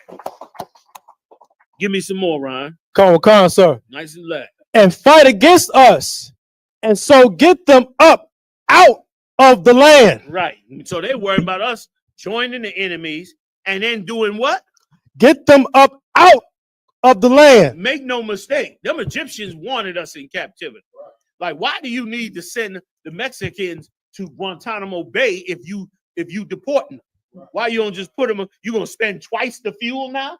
You need all the fuel. You gonna send them all the way to Cuba, across the ocean to get them into Cuba. You gonna spend that gas money. You understand? And then you gonna supposedly spend that gas money to ship them into Central. And you full of shit. That's right. You understand? You full of it. You not getting rid of them. You just want to utilize them for some form of labor or some other thing. You'll send some of them back. But you got other plans. You don't want to get us up out the land. You just want us back in slavery. You don't want to ship us off somewhere. You just want to put us in labor camps all around the world. You see Donald Trump talking about they want to take over the Gaza Strip and move the Palestinians out. Now, what he ain't saying is that land over there, the whole reason they moving the Palestinians is because they found billions of dollars worth of natural gas and oil under the Palestinian territory, which is so like the Most High. You take them and push them into a horrible corner somewhere and prosper somewhere else on the land, and the Lord give them more wealth than you ever could imagine. And you like, oh snap, we gave them the actual best part of the land, thinking we giving them the worst part of the land. So now they want to wipe out the Palestinians And Donald Trump want to get a piece of the action by getting down into Gaza and getting all that natural gas and all that oil up out of there. And guess who he going to be looking for to be the laborers down there? You're going to need tens of thousands of them to go dig that nonsense up out of that ground. And everybody sat up there. I remember, I know you remember this, cat. You remember when we was out on that street battling and telling people that George Bush was, that they was all going over there to steal the oil. People was treating us like that's ridiculous, man. Ain't nobody go. Saddam got weapons of mass destruction. Ain't nobody going over there to get no oil. And come to find out, no weapons of mass destruction. They just went over there to steal the damn oil. You understand? Everybody act like it was crazy back then. That's all they doing now. They just coming to steal whatever it is they get that ain't nailed down. And thanks be to the Lord that the Father is in heaven. Because if the Father wasn't in heaven, we would never get out this hell. They would wipe us out and go on from there. Because here's why. It's not because they're a better killer than you, but they got less compassion on anything than you do. You understand? There's a killer and then there's a killer. And you a killer, no doubt. You always handle your business. But this is a different kind of killer. This is a thoughtless beast when he go to kill. And so right now he on top of the world. But that righteous killer is coming real soon with 200,000 angels to set this earth back right the way it's supposed to be. Oh, damn right. Damn right. Come on, Ra'am, hit me, man. I'm going fast as I can to get as much in as I could. Go ahead. Verse 11. Therefore, they did set over them taskmasters. They set over them taskmasters. Go ahead. To afflict them with their burdens. To put more hell on us with our burden. To treat us worse. To put pressure on us. And you're going to see a lot of that coming. Everything, all of a sudden, $13 for eggs. Right. All of a sudden, some disease is killing this. All of a sudden, COVID. All of a sudden, all these things to make our life ridiculously hell. All of a sudden, there's no money for nothing. No jobs for nothing. Everything is a struggle now. Everything is survival for everybody. And that's all that is manufactured. It's the richest country in the world. More wealth than anybody, more wealth than China. Okay, more wealth than anybody on the earth. They can snap their fingers and change whole countries overnight. They ain't even got to work hard. All they got to do is say this is what we want, and boop, it get changed. That's right. Okay, that's how much power they dealing with. But yet they act like it's such a struggle. It's, food prices are rising up, and this and then that. That's that. That's this scripture we reading right here. Go ahead, Doc. Verse 11. And they built for Pharaoh treasure cities. It's another powerful step. They built for Pharaoh treasure cities. When they get ready to get up in these cities and lock up tens of thousands of our brothers in these cities, the plan is to turn these cities into big-time money makers for Donald Trump, called treasure cities, to bring back all the wealth of New York. And here's why it's not treasure cities. It's not treasure cities because the people who's supposed to only be slaves, those people have somehow figured out how to get a piece of the action. Right. And they don't like it. And so what they want is you out the way so they can get back to gobbling up every crumb on the table and having you, humbled in poverty and begging and beseeching and quiet and so forth and so on. That's why, brother, I thank the Lord for every brother and sister that was selling drugs in this kingdom and came out of it. Like, you don't know, the CIA been running drugs in these cities for the last 60 years and getting rich and financing whole countries off of dope money while the brothers and sisters is going to the graveyard, going to the prison house, living in poverty, destroying their own neighborhood. So when you come up out of that, brother, thank the Most High. Thank the Lord that you escaped, because you really escaped something horrible. That's right. That you didn't even know you was a part of. That he makes records and gaslights us every day that it's something wonderful and beautiful. Now come to find out, Puff Daddy get caught, and now we really find out it was really a horror show that they was fronting like it was, what's the name of that song when he put on that plastic suit, him and Mace? Something like, there's like a prosperous song. What's the name of that song? Huh? That's it. That's the one. More money, more problems. They talking like, man, we got so much money, but it just bringing us more problems. The money is so good that we got more problems. That's one. There's a whole bunch of them like that. That was to propagandize our mind, man. To say, yes, selling these drugs you just gonna make so much money. Right. You're just gonna be so fly, but you're gonna have other problems too. You gotta take the good with the bad. That's called brainwashing. That had our brothers brainwashed, and so they ran out there and put their whole heart into it, and Esau was playing.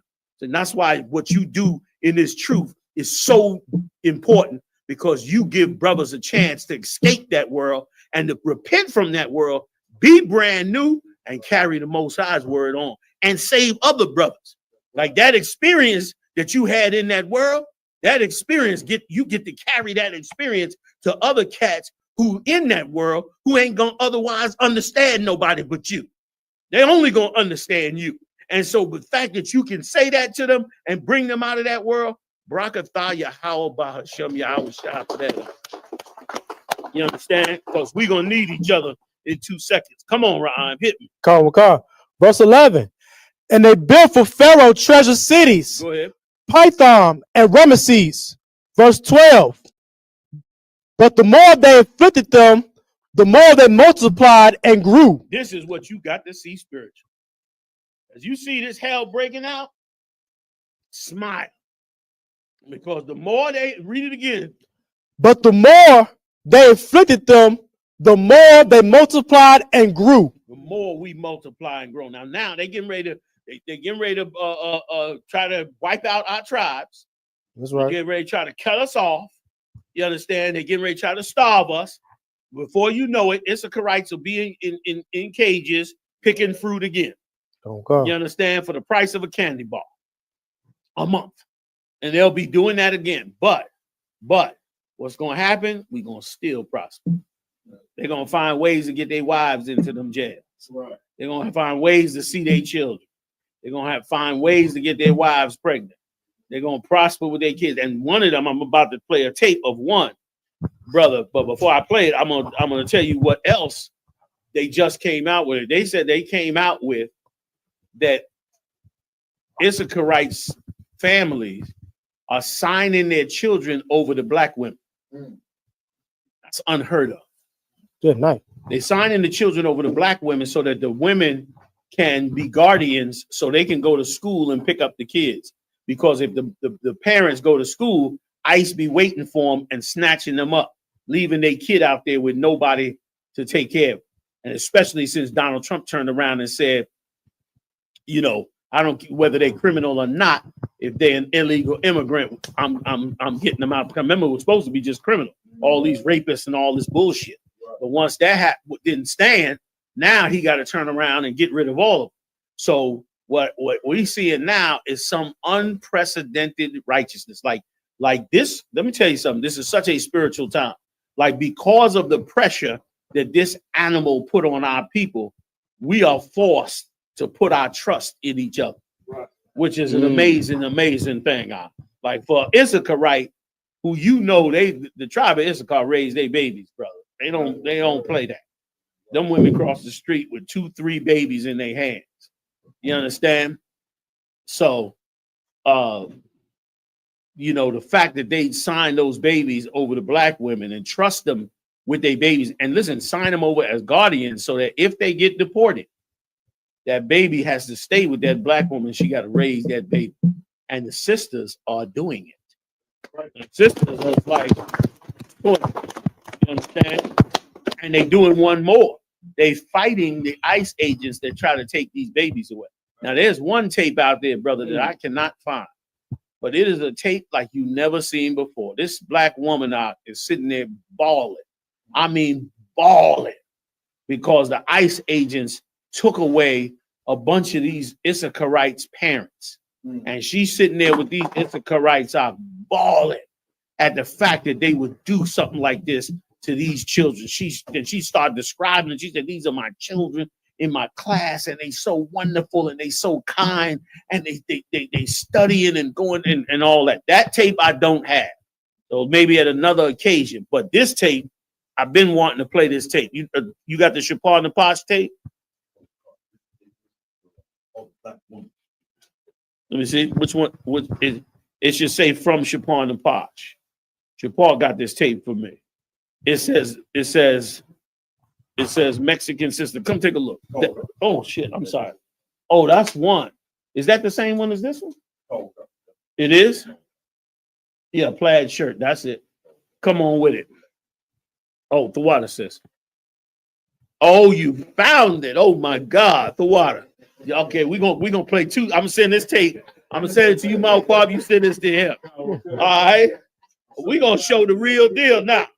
You know what I mean? And listen, and I'm showing this to you because in the spirit, I'm telling you that what the Lord wants is you to have this compassion on your brothers.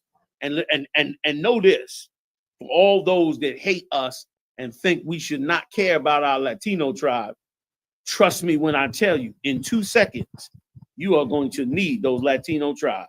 Because this animal right here is definitely got us in his crosshair. All right, you ready? You ready, Cap? This will be the second one that's coming to you right now. Go ahead and roll it out. Because no words can really express the appreciation I have for the Black community right now. Pause that. I've never seen that before in all my time in the truth. I've never seen the Latino tribes come out and say we have appreciation for the Black community.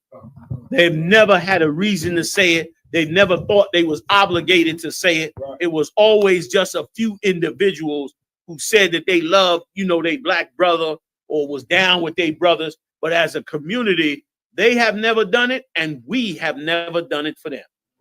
Like that, like we've never had us all coming together like that. But the Most High power, the Most High, he turned that heat up, brother. Them tribes go whoop. It's like melting steel together, and that's exactly what's happening. Go ahead, my partner. Because that's heavy. So Loud, what you bro, just loud. Salaki, so I just want to say that's heavy what you bring it now. We was just down in Little Village last week sometime, and the sisters they was at the state representative office, and they hawked us down and came and we actually did a interview on it.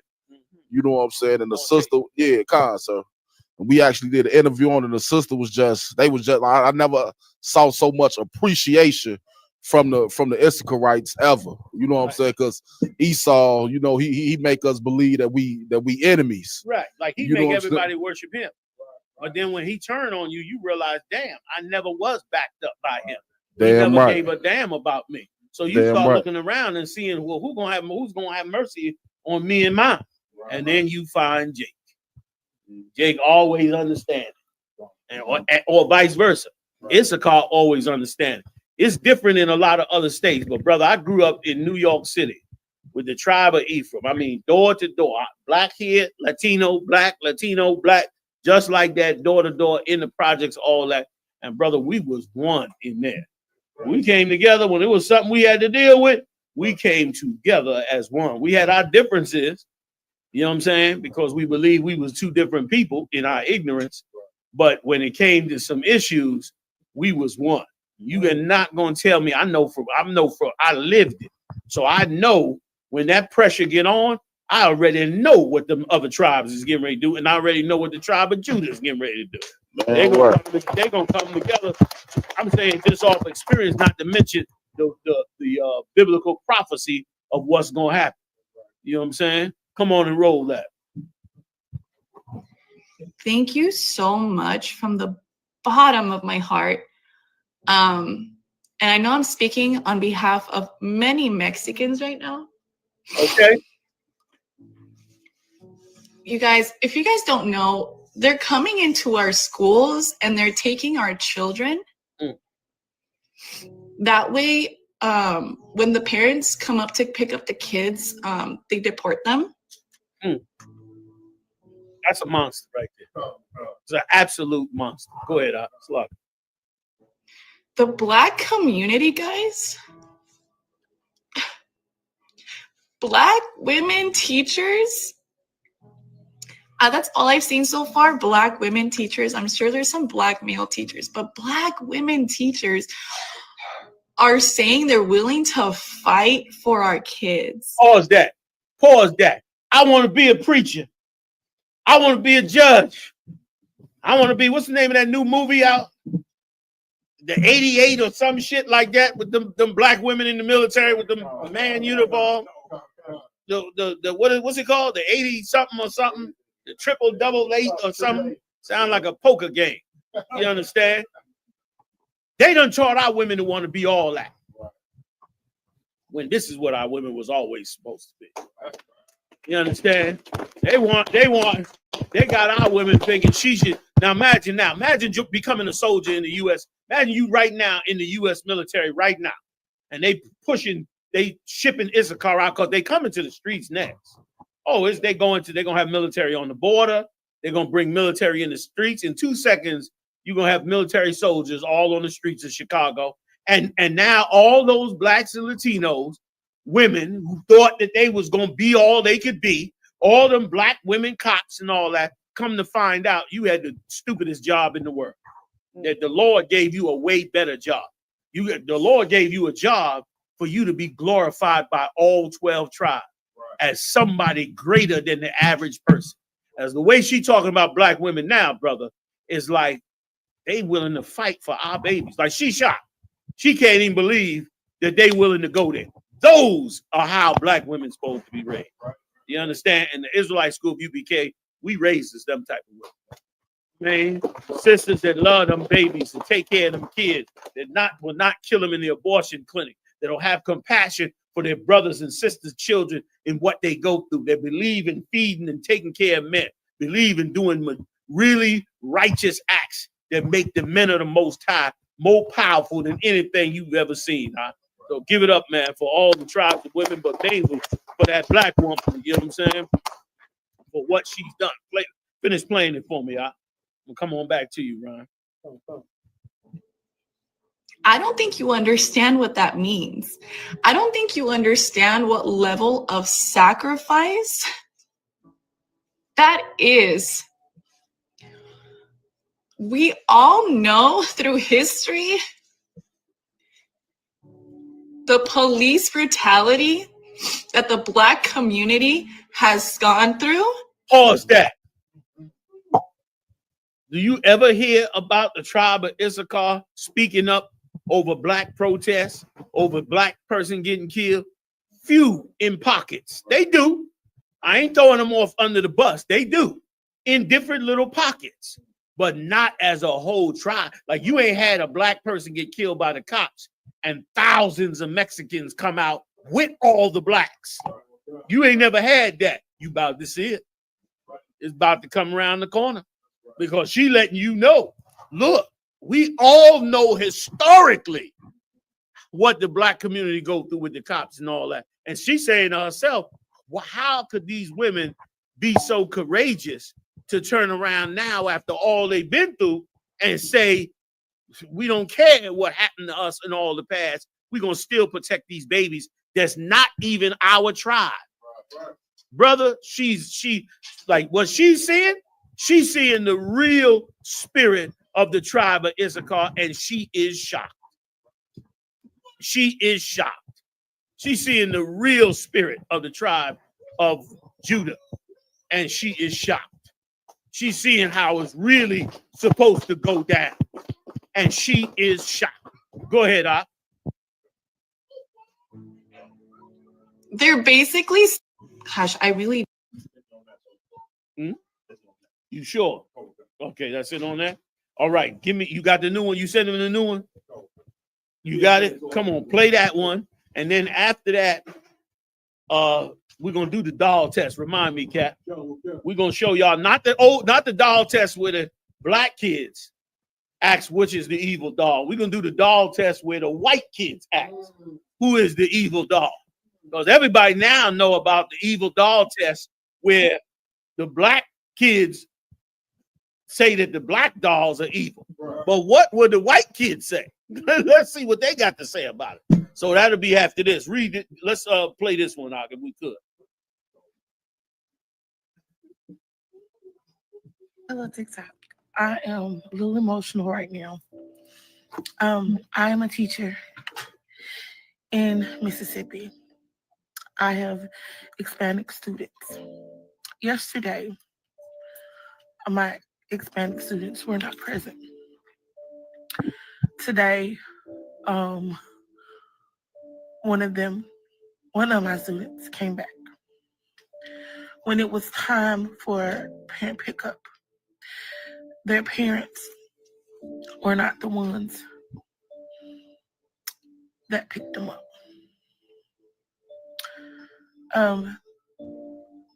I'm sure that they didn't really know the people that picked them up, but they were told that somebody different would pick them up today. And so the first thing I wanted is, where are their parents? Because my parents that picked them up, their parents would greet them before they come in the car, would hug them, just proud dad, proud mom, loved that their child was able to get a good education. And now, I don't know. I'm so heartbroken, and I'm so scared for them. Pause that. You hear her? She got nothing but compassion for the tribe of Issachar. Brother, if we do that across all tribe lines, man, I'm trying to tell you, we're going to be a people that's just going to be unstoppable. You understand? That's going to be unstoppable. And let me tell you what this does. If you get enough sisters that act like this for the tribe of Issachar, it's going to make sisters act like this for the tribe of Judah. Like, it's going to make these sisters learn how to love black kids too. Because they're going to start to say to themselves, well, I know I cried for these kids. I should cry for black kids too. Right. Like for all of the idiots out there that's teaching, that's telling us we should not worry about the Mexicans. We should not care about the Mexicans. They don't care about us. They don't understand what the Lord is doing. They don't understand that the Lord is showing these sisters how to have compassion through these Issachar and how to bring that compassion back to their own. Like they are changing, the Lord is changing what it is we should care about and changing what it is our sisters should care about. And let me tell you something, it may not look like it now, but that right there, that's money in the bank in the future. That's money in the bank in the future for all the 12 tribes. If you could understand what the Lord does. Give me some more. And I understand that we all have laws and we must all follow them. But these little children being without their mom or their fathers, what did they do wrong?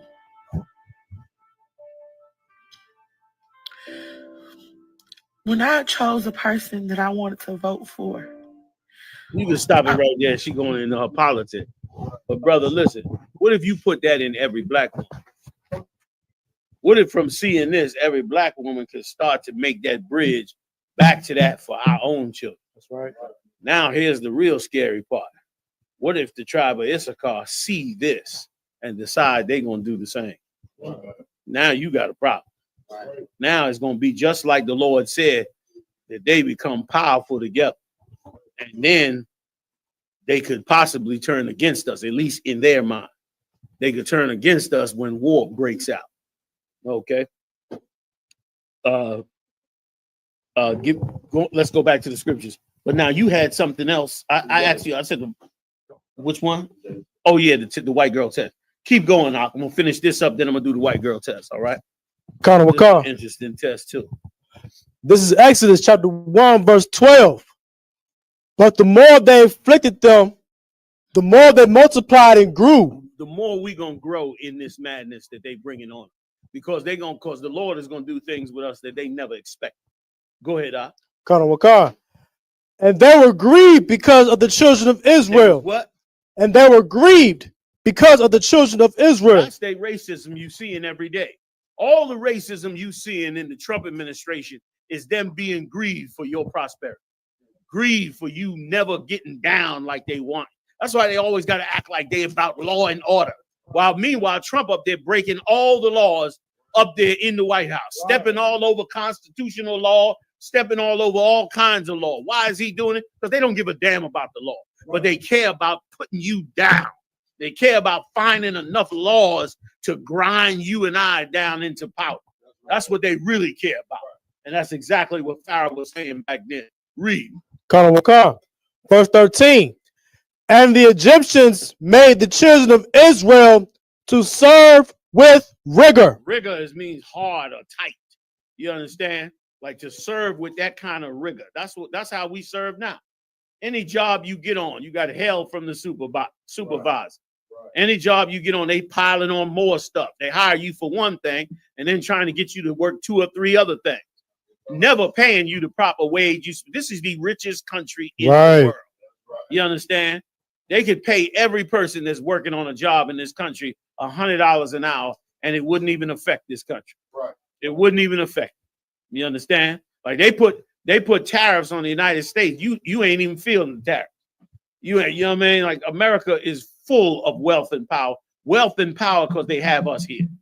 Wealth and power because they have us in their captivity. Any other nation would be burning down their empire. Not that I'm telling you to do anything like that. All right? Don't nobody get the wrong interpretation.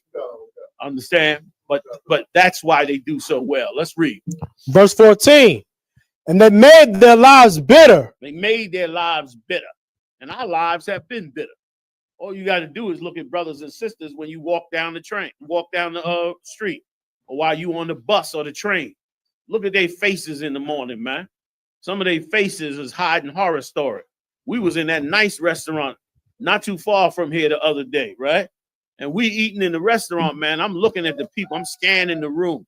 And brothers and sisters is in there and they're eating a very nice meal. It was a nice restaurant. And eating good Southern meal, but their faces look hollow. Their faces look like they had seen too many horrible days, went through too much struggles, too much conflict, too much horrors, too much prison, too much drugs. You understand? Too much death. You know what I'm saying? Too much loss. I mean, that no man, woman should ever have to go through, but we going through it. They made our life to be of rigor. It never had to be like this. When brothers came, I bring this up all the time. When brothers came back from World War II, those that went out to California was able to buy homes on their GI Bill, raise their whole family working in a factory. And then all of a sudden now you need 2 paychecks to barely pay the rent on these buildings. That's right. Most of which is owned by the so-called Jew. He don't have to charge this much after all the years. Some of these buildings, a building just fell. Where was this at? I was listening to it on the news. I want to say California. The so-called Jew had a building out that was 100 years old, full of apartments. The damn building was so old, the building collapsed. And 3 black people got killed when the damn building fell. They went to court. You know where it is at? Go ahead. What city? Carwacon. You understand? The building fell, killed 3 people. They went to court. The court ruled that the owner was not liable. Like he wasn't liable. These 3 people done died. This building done fell. So now they trying to, of course, sue in civil court to get some money out of the thing. But meanwhile, this cat should have went to jail for what he did. Whole goddamn building fell down. 3 people died. You go home, eat dinner, sit down and watch the TV, and the goddamn building fall on. You know what I mean? Somebody's supposed to go to jail for that. And especially that so-called Jew who's straight up slumlord. That's just what he does. You understand? But once again, they have the power to do it. But yet don't do it. But the Lord gonna do it. And it's gonna be beautiful. And it's gonna happen because we come together and refuse to fall up under this man. Like after a while, we're gonna get a smell for freedom. If these tribes come together, we're gonna get a smell for freedom. What do I mean? We're gonna get a smell for not wanting to be under no heathens. We ain't gonna want to shop in their stores. We ain't gonna want them as our landlords. We ain't gonna want to buy our clothes from them. We're gonna be like, where's the black gas station? You're gonna go into a city and the black gas station is gonna be 3 blocks long, and every other gas station gonna be empty. And they're gonna be like, why y'all all shopping at this gas? Because a black man owned that gas station. And you know, black people, when we get to get down, when we get ready, oh my God, we a problem. We find something to stick on it forever. You know what I mean? And have an attitude if you question us about it. You know what I'm saying? And that's what's gonna happen. When we get that taste for that, then you're gonna see things change rapidly. The same way they changing things, watch us change and respond in that change, and watch the Lord spiritually start to change things in our lives if we hold on to him. Hold on to these laws, statutes, and commandments. You got more for me? No, you holding the thing, right? The video, sir. Right. I'm coming to you. What you reading, Ryan? Where you at? Verse 14. Come on. And they made their lives bitter with hard bondage. With hard bondage. Obligations, man. Your lease, where you live. Now, the contract on how long you're gonna be on certain jobs. You know what I'm saying? Made your life like bondage. Go ahead. In mortar. That's why black people always talking and joking about the bills. They bills, because them bills is how they keep you in bondage. Keep rising the gas bill, keep rising the electric bill, keep rising. They know you need these things to function, yet they rise the bill up and act like, well, it's up to you. You don't have to. When of course you have to if you're gonna live functionally in this society. Go ahead, Connor Wakar. You gonna say something? If I may. Please, Ron. I'm Lamont. It's up to you. As long as you loud, that's all. Like what you talking about, like the bills and stuff like that, and black people making jokes about it. If I may, is like a lot of black people make jokes about like the bills or the hardships to ease the pain. Right. You feel my point? Because once if I can join in, comedians always joke about how we don't pay no bill, how we don't answer the bill collector. They make them jokes all the time, and it be true. Right. It be true because of the constant oppression put on us in this hell. Like you gonna have to accept living in a hellhole, or you got to pay these bills. Right. And of course, in many cases, we can't do both. Salakia, go ahead. I didn't mean to cut you off. You already my point. Oh shit. Sorry about that. I didn't mean to do that. Go ahead, Ryan. Verse 14. And they made their lives bitter with hard bondage, in mortar and in brick. Come on. And in all manner of service in the field. All manner of service in the field, which is what we are. We're servants in the field. For everything that makes their empire great, we are servants in the field. Go ahead. All their service wherein they made them serve was with rigor. Go ahead. Verse 15. And the king of Egypt spake to the Hebrew midwives, of which the name of one was Sephora. Go ahead. And the name of the other Pua. Go ahead. Verse 16. And he said, when do you do the office of a midwife to the Hebrew? And for every rotten ass, excuse my French, but for every rotten ass Christian preacher that said abortion is not in the Bible, you a damn liar. Damn right. I'm reading it right now. Go ahead, I'm gonna start from the top. Verse 16. Take it from where you at. Come. Nice and loud. And when you do the office of a midwife to the Hebrew woman and see them upon the stools, if it be a son, then ye shall kill him. That's what Pharaoh called for our babies to be killed. Right. They ain't gonna stop the abortion. They're gonna have them in certain states, but they're gonna stop white people from having them abortions and try to keep their 60% while they keep killing our babies. Go ahead. And they really been doing, I don't know what they doing, but they've been doing something against us because our women used to have 10 to 13 babies all the time. Back in the 70s, they sent a memo to Nixon about how many babies we having. They said he opened up the memo. They got it on tape. He opened up the memo and said, oh my God. Because they was telling them how many babies we was having. And I guess they was getting approval to finance Planned Parenthood, which came along right after that. So they had to give him the proof. Go ahead, Art. Go ahead, Cap. Our grandparents from the 50s and 60s came from big families. Yes. My grandmother's family, she had 7 brothers, 8 sisters.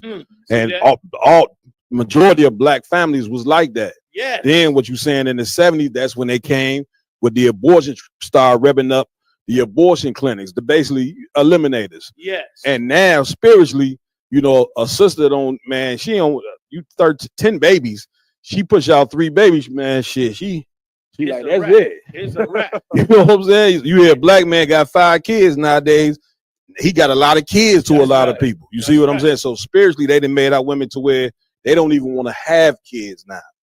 You know what I mean? Right. And a lot of times them 3, go ahead.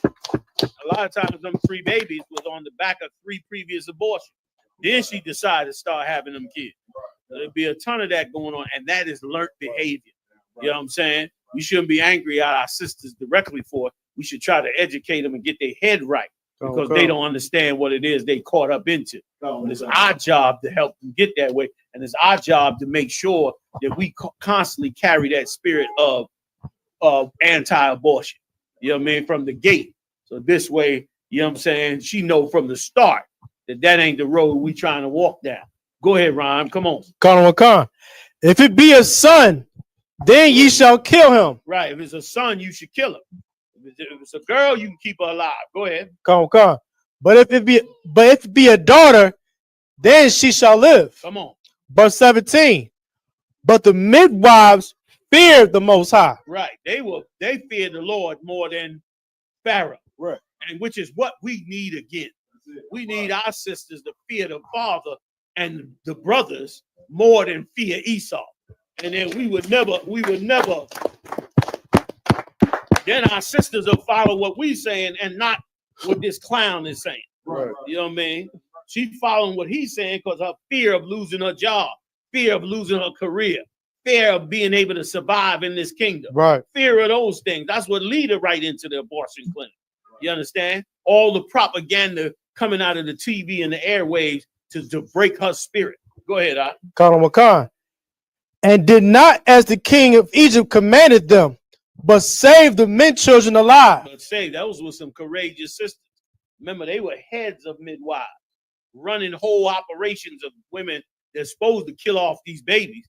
And instead, they letting them go ahead and rock, had the babies and ain't blocking them at all. Come on, Ryan, give me more. Verse 18.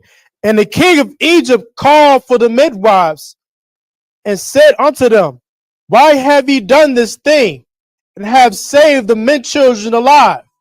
Verse 19. And the midwives said unto Pharaoh, because the Hebrew women are not as the Egyptian women, for they are lively and are delivered. The midwives come unto them. Right, meaning in other words, as soon as they come in, as soon as the midwife comes in, she in the chamber and going through contractions. So when she gets to a certain time, the midwife comes in and goes ahead and does the delivery. But they lied to Pharaoh and said, as soon as the midwife come in to deliver the baby, they done already had the baby. Right. You know what I mean? So the baby already here, she already got the baby, but they lying to Pharaoh because they trying to save them babies, man. Right. Which is what we supposed to be doing. Go ahead. It's like, so on this verse it says, for they are lively. Can you get some? Meaning like Jake and Esau, black women versus white women. Which one is more exciting? You know what I'm saying? Go. The white woman ain't even got an ass to get you in the game. She can't draw you in. You get what I'm saying? A flat ass, you cut all you. You can't get, even if you want to get excited about it, you know what I mean? You know what I'm saying? You can't even get excited about it. But black women are lively. Go. You know what I mean? They're more upbeat, more in the right spirit, especially when it comes to having babies. And that's such a heavy thing in this respect, that our women loved having babies. Right. Even though it was painful in hell, it was a beautiful thing. Right. But the Egyptians did not. That's why Pharaoh's daughter ain't even have one. Right. They was just like all heathens that mess with the Israelites. Right. Your woman gonna stop having babies, and our women gonna keep having babies. You get our women out of the abortion clinic right now, and we be having so many babies, the white woman will be furious. Right. And how many babies, bear with me, I'm coming to you. The white women will be furious on how many babies we'll start having and how prosper we would. And then their lives will get better. They'll have babies, they got sons, they got help. You know what I'm saying? Husband ain't home or whatever the case is. She got help. She got kids and sons and young men to help her. Her sister got sons and young men to help. You know what I'm saying? Right. She coming up around, you come up in a family with 10 siblings, like you said, all them siblings having kids. I mean, you basically got your own community right there. And that's how we were coming up. Whereas the Egyptians were so sophisticated. So you go back and read the Egyptians, how they trimmed the eyebrows and created their wigs and wore certain satin outfits and played certain instruments.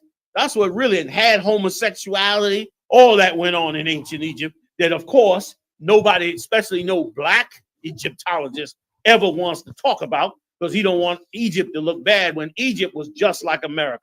Egypt was a slave-driving, murderous, greedy-ass nation. And that's exactly what went on down there. But meanwhile, our women were lively, down to earth, real. That's what it means. You follow me? Come, give me some more. Come on. Verse over the time. Let's go. Verse 20. Therefore, the Most High dealt well with the midwives. Come on. And the people multiplied and waxed very mighty. The people got more mighty. Right. More mighty. Why? Because she would not let them kill them babies, which is once again a bad lesson that we let them get in on. And they got in on it under Jesse Jackson and Al Sharpton and those leaders. They came out when Jesse Jackson ran for president. I'll never forget it as long as I live. That's when he changed his stance. Before that, he was saying that abortion was genocide on the black community. When he went to go run for president, all of a sudden a woman has a choice.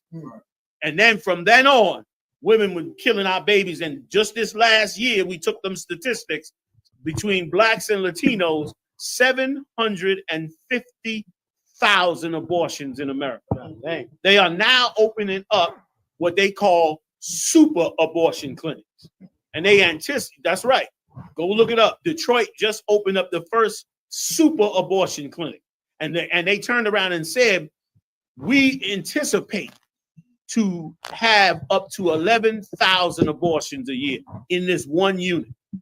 That's what the super abortion clinics are going to be. Get 10 of those out.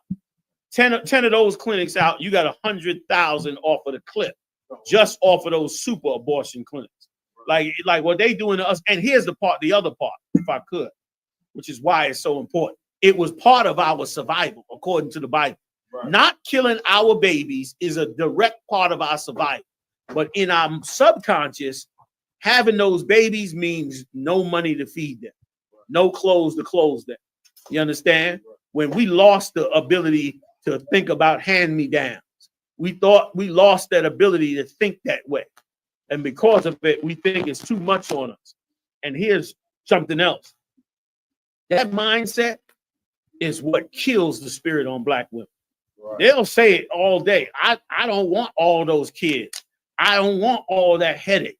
I want to get my career and blah, blah, blah, blah, blah. Meanwhile, what's Oprah Winfrey's girlfriend name? Gail King. She just come out with it, how miserable and horrible life she's having at home.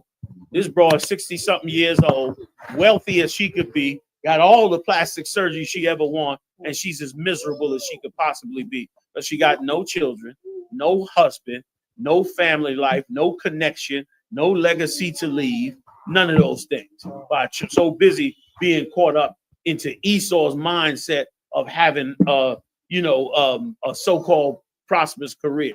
Right. What makes a woman, what helps make a woman feel wonderful? When she's sitting on that couch and she got 4 big, strong sons to take out the trash, to wash the dishes, to take the dog for a walk, to all y'all go over there and take care of the neighbors. Tomorrow morning, y'all get down there and find out why that girl smacked your sister. Like, that's what she's supposed to be able to do. Right. She's supposed to be able to rule her household just like the Lord said in Proverbs 31. We lost all of that listening to this animal that's ruling over us. And so now we're trying to start again. You want to know if what I'm saying is true? No problem. Wait till Friday night. I tell brothers this all the time. Wait till Friday night, about 9:30-ish, 9 o'clock. Go down to the Chinese restaurant and just stand out there. Just stand in front of the Chinese restaurant and watch the stream of black men go in there and have to eat that slop that them Chinese got to cook. They cook the rice early in the morning.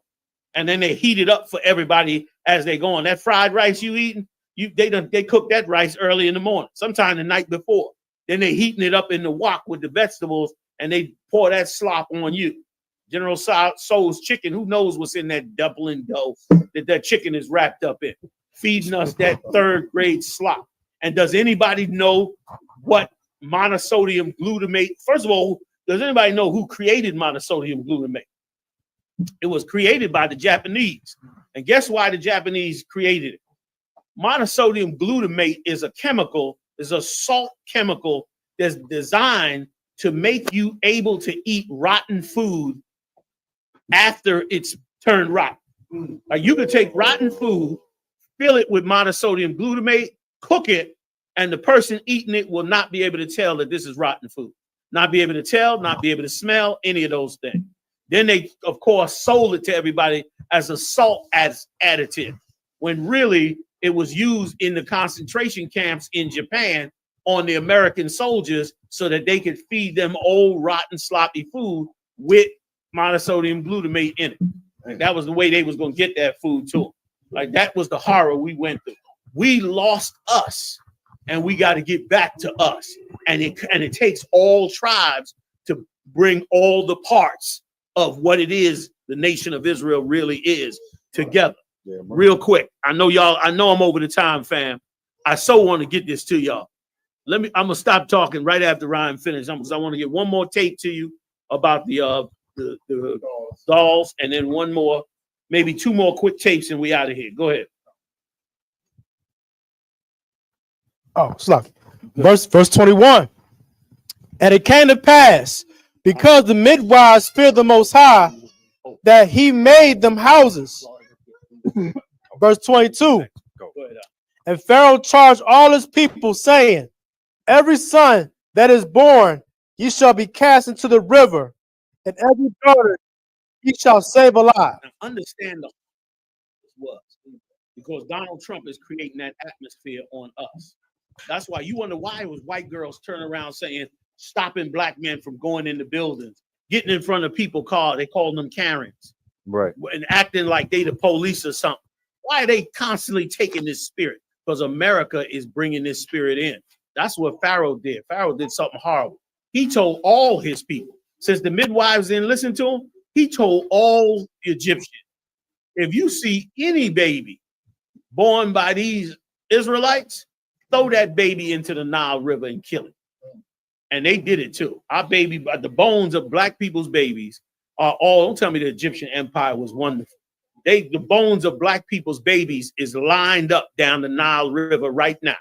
You can go dig up what's left of their own bones in the bottom of the Nile River, because they had a whole policy of throwing our babies in the river when we had them born. That was their idea of population control, and that was their idea of keeping us down so they could be on top. Now, here's the $1 million question before I leave this issue.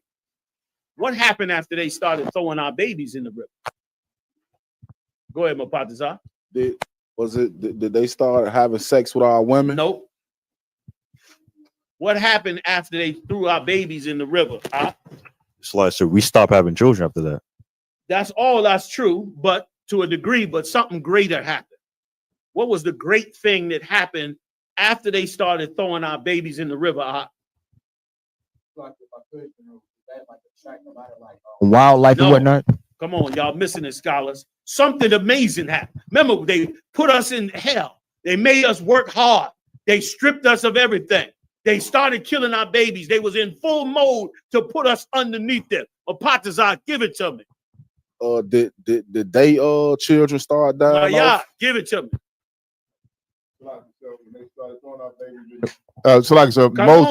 We got a leader out of that. Moses came. Thank you, brother. Thank you. Damn. Moses was born. Moses was born, and he was born to a mother who was in the right spirit, who would not let her son die in that damn river. And she camouflaged a basket, put him in the basket, and sent him down that river to knowing. Remember, this is so heavy. She's coming to this river every day, knowing that Pharaoh's daughter comes out to that river.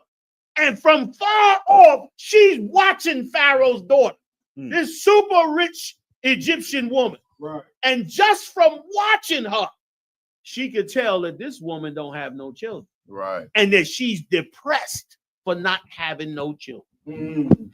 And when she had her baby, she did just like them Issacharites are doing to black women. She said, I'm going to put this boy in this manger, and I'm going to send my husband halfway down the river and cover him up and send him down the river, and I'm going to watch it. I could imagine the tears she must have cried sending her son down that goddamn river, hoping that this filthy Egyptian, who's part of the people who's killing her own people, right, hoping that she would draw him out. And she was smart. That was a smart woman to make a play like that. And the Lord was with her. And that Egyptian pulled Moses up out of that manger. And that was the beginning of the end of the Egyptian empire. He come up out that river. That was the beginning of the end. Y'all gonna let me play two more quick ones? Two more quick ones, all right? Not this one. First, give me the other one that I asked for. Sir. Slicer. Is that the Guantanamo Bay? No, that's the one where he betrayed the Venezuelans. It's called Florida Gets Rude Awakening. Could you send the Captain McQuarrie, sir? Well, sure. Cap, I sent this one, so you should have it. One of the ones I sent you, right? So I don't see it on here though, sir. I don't see it. You already got it, right, Cap? Yeah. All right, he's gonna send it to you. Matter of fact, maybe let's just go ahead and do the doll test. If y'all want to take a second, I'll come back on the Venezuela. Now, remember, how many of y'all familiar? Anybody not familiar with the doll test with black babies? Everybody know about it, right? All right. Well, this is when they did the doll test with white babies. Let's take a peek. Come on with it. Sure. That's all right, Malquad. We'll hold off. I think we way over the time right now. Yes, oh yeah, we ridiculously over the time. This will be it. Let's play it. So show me the smart child. Okay, why is she the smart child? Because she looks like me. Okay. Show me the mean child. Okay, why is she the mean child? Because she's way darker. Okay. Show me the good child. Why is she the good child? Because I think she looks like me. Okay. Wait a minute, did you hear that? Because I think she looks like me. Like she got a healthy sense of self-esteem. Right. He thinks she look like me because I think I'm a good child. Right. Who we are. Come on. Show me the bad child. Woo! The bad child. Well, you dark-skinned child. The white man see you as the bad child. Right. Come on. He's a lot darker. Show me the ugly child. Why is she the ugly child? Because she's like a lot darker. What do you think? Shocking to you? I just think it's because she's not exposed. I mean, you're almost near tears. Oh my God. She shook up. Her mama shook. Upset you. What's upsetting you? it's not really upsetting. I mean, everything she said, she chose someone like her because she's smart. And she is. All the good attributes. She's Yeah. got a healthy ego. That looks like And me. as That kid's far- like me. And as far as the one she chose for, being ugly or mean, I mean, you can't even see any facial features in that one. But she has never asked about any, color. As far as, Like this is why you can't listen to white people. The spin goes on. Like she gonna try to spin this into something else. Go ahead. Play a little bit more. plays with friends. And when we were talking about, we were actually going to soccer, where there's all different kinds of people there. Oh, is that? And she don't even realize she's raising a racist because she's a racist. Damn right. You understand? Right. Like she think because she go to soccer with all the tribes, that means her kid ain't no racist. Right. Her kid hates black people and God. gonna grow up in a soul to hate black. Even if she grow up with black friends or whatever, deep down in her innocent soul, she hates black people. Now here's the sad truth. When they did the doll test with black kids, they hated black people too. So if black people hate black people and white people hate black people, you ain't got a chance in hell unless we change the mind of black people, Latino people, and Native Indian people. You understand? And that's why what Donald Trump is doing is good for us. It's good for us that our Issacharite brothers need us. And it's even greater if we come to their rescue. When we become the good Samaritan, we are greater than them all, and it is what Christ required. You understand? Let us take that lesson, man. Bring these 12 tribes together, man. Let's shake the world in the name of Yahweh Shai. One of y'all for coming out, man. What? Yeah, boss, shouldn't you have a shop rocket thug? From hanging with us. All right? Damn right.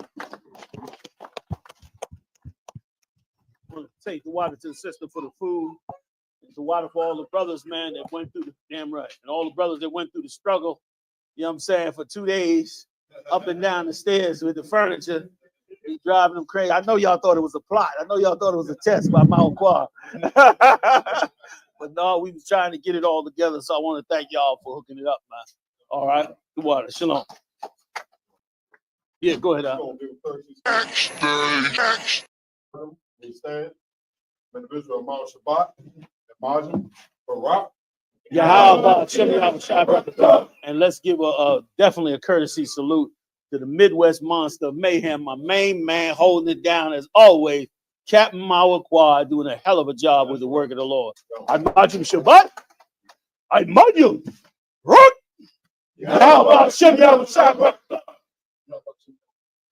Most High and correct. Yajim Ta. Dismissed. Right.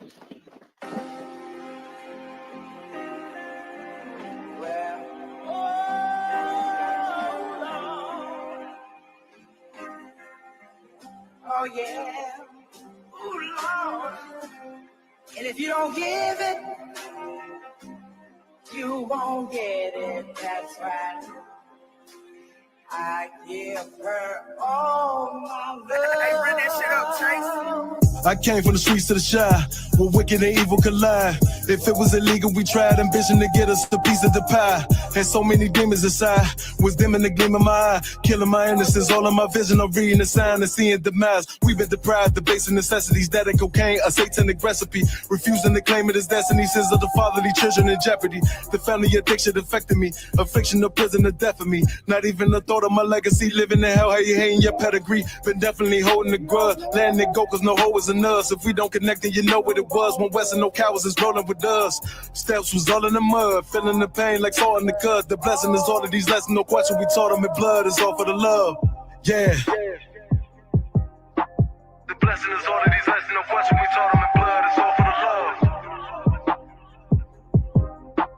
The blessing is all of these lessons, no question. We taught them in blood, it's all for the love. I get an honor to command and Jenna Yahanna for being the armor, protecting the message, delivered the Abba, straight from the Father. He gave it to you, ain't making an excuse. Though Satan is loose, kept lacing his boots, training and raising the troops, perfecting the method of 7-1 West in the hands was able to prove. Ain't stressing them niggas that never can step in the stand and state in the truth. My people could never imagine the hardest of winners you blasted. Extending the realest compassion for niggas that should have been fitted for caskets. How could you ever ignore the nigga who slept on the floor and was ready for war? Whenever it called, better this weapon is drawn. Election is sure, edging this war, front of projects of the Bronx. Now representing the law, the water for blessing us all.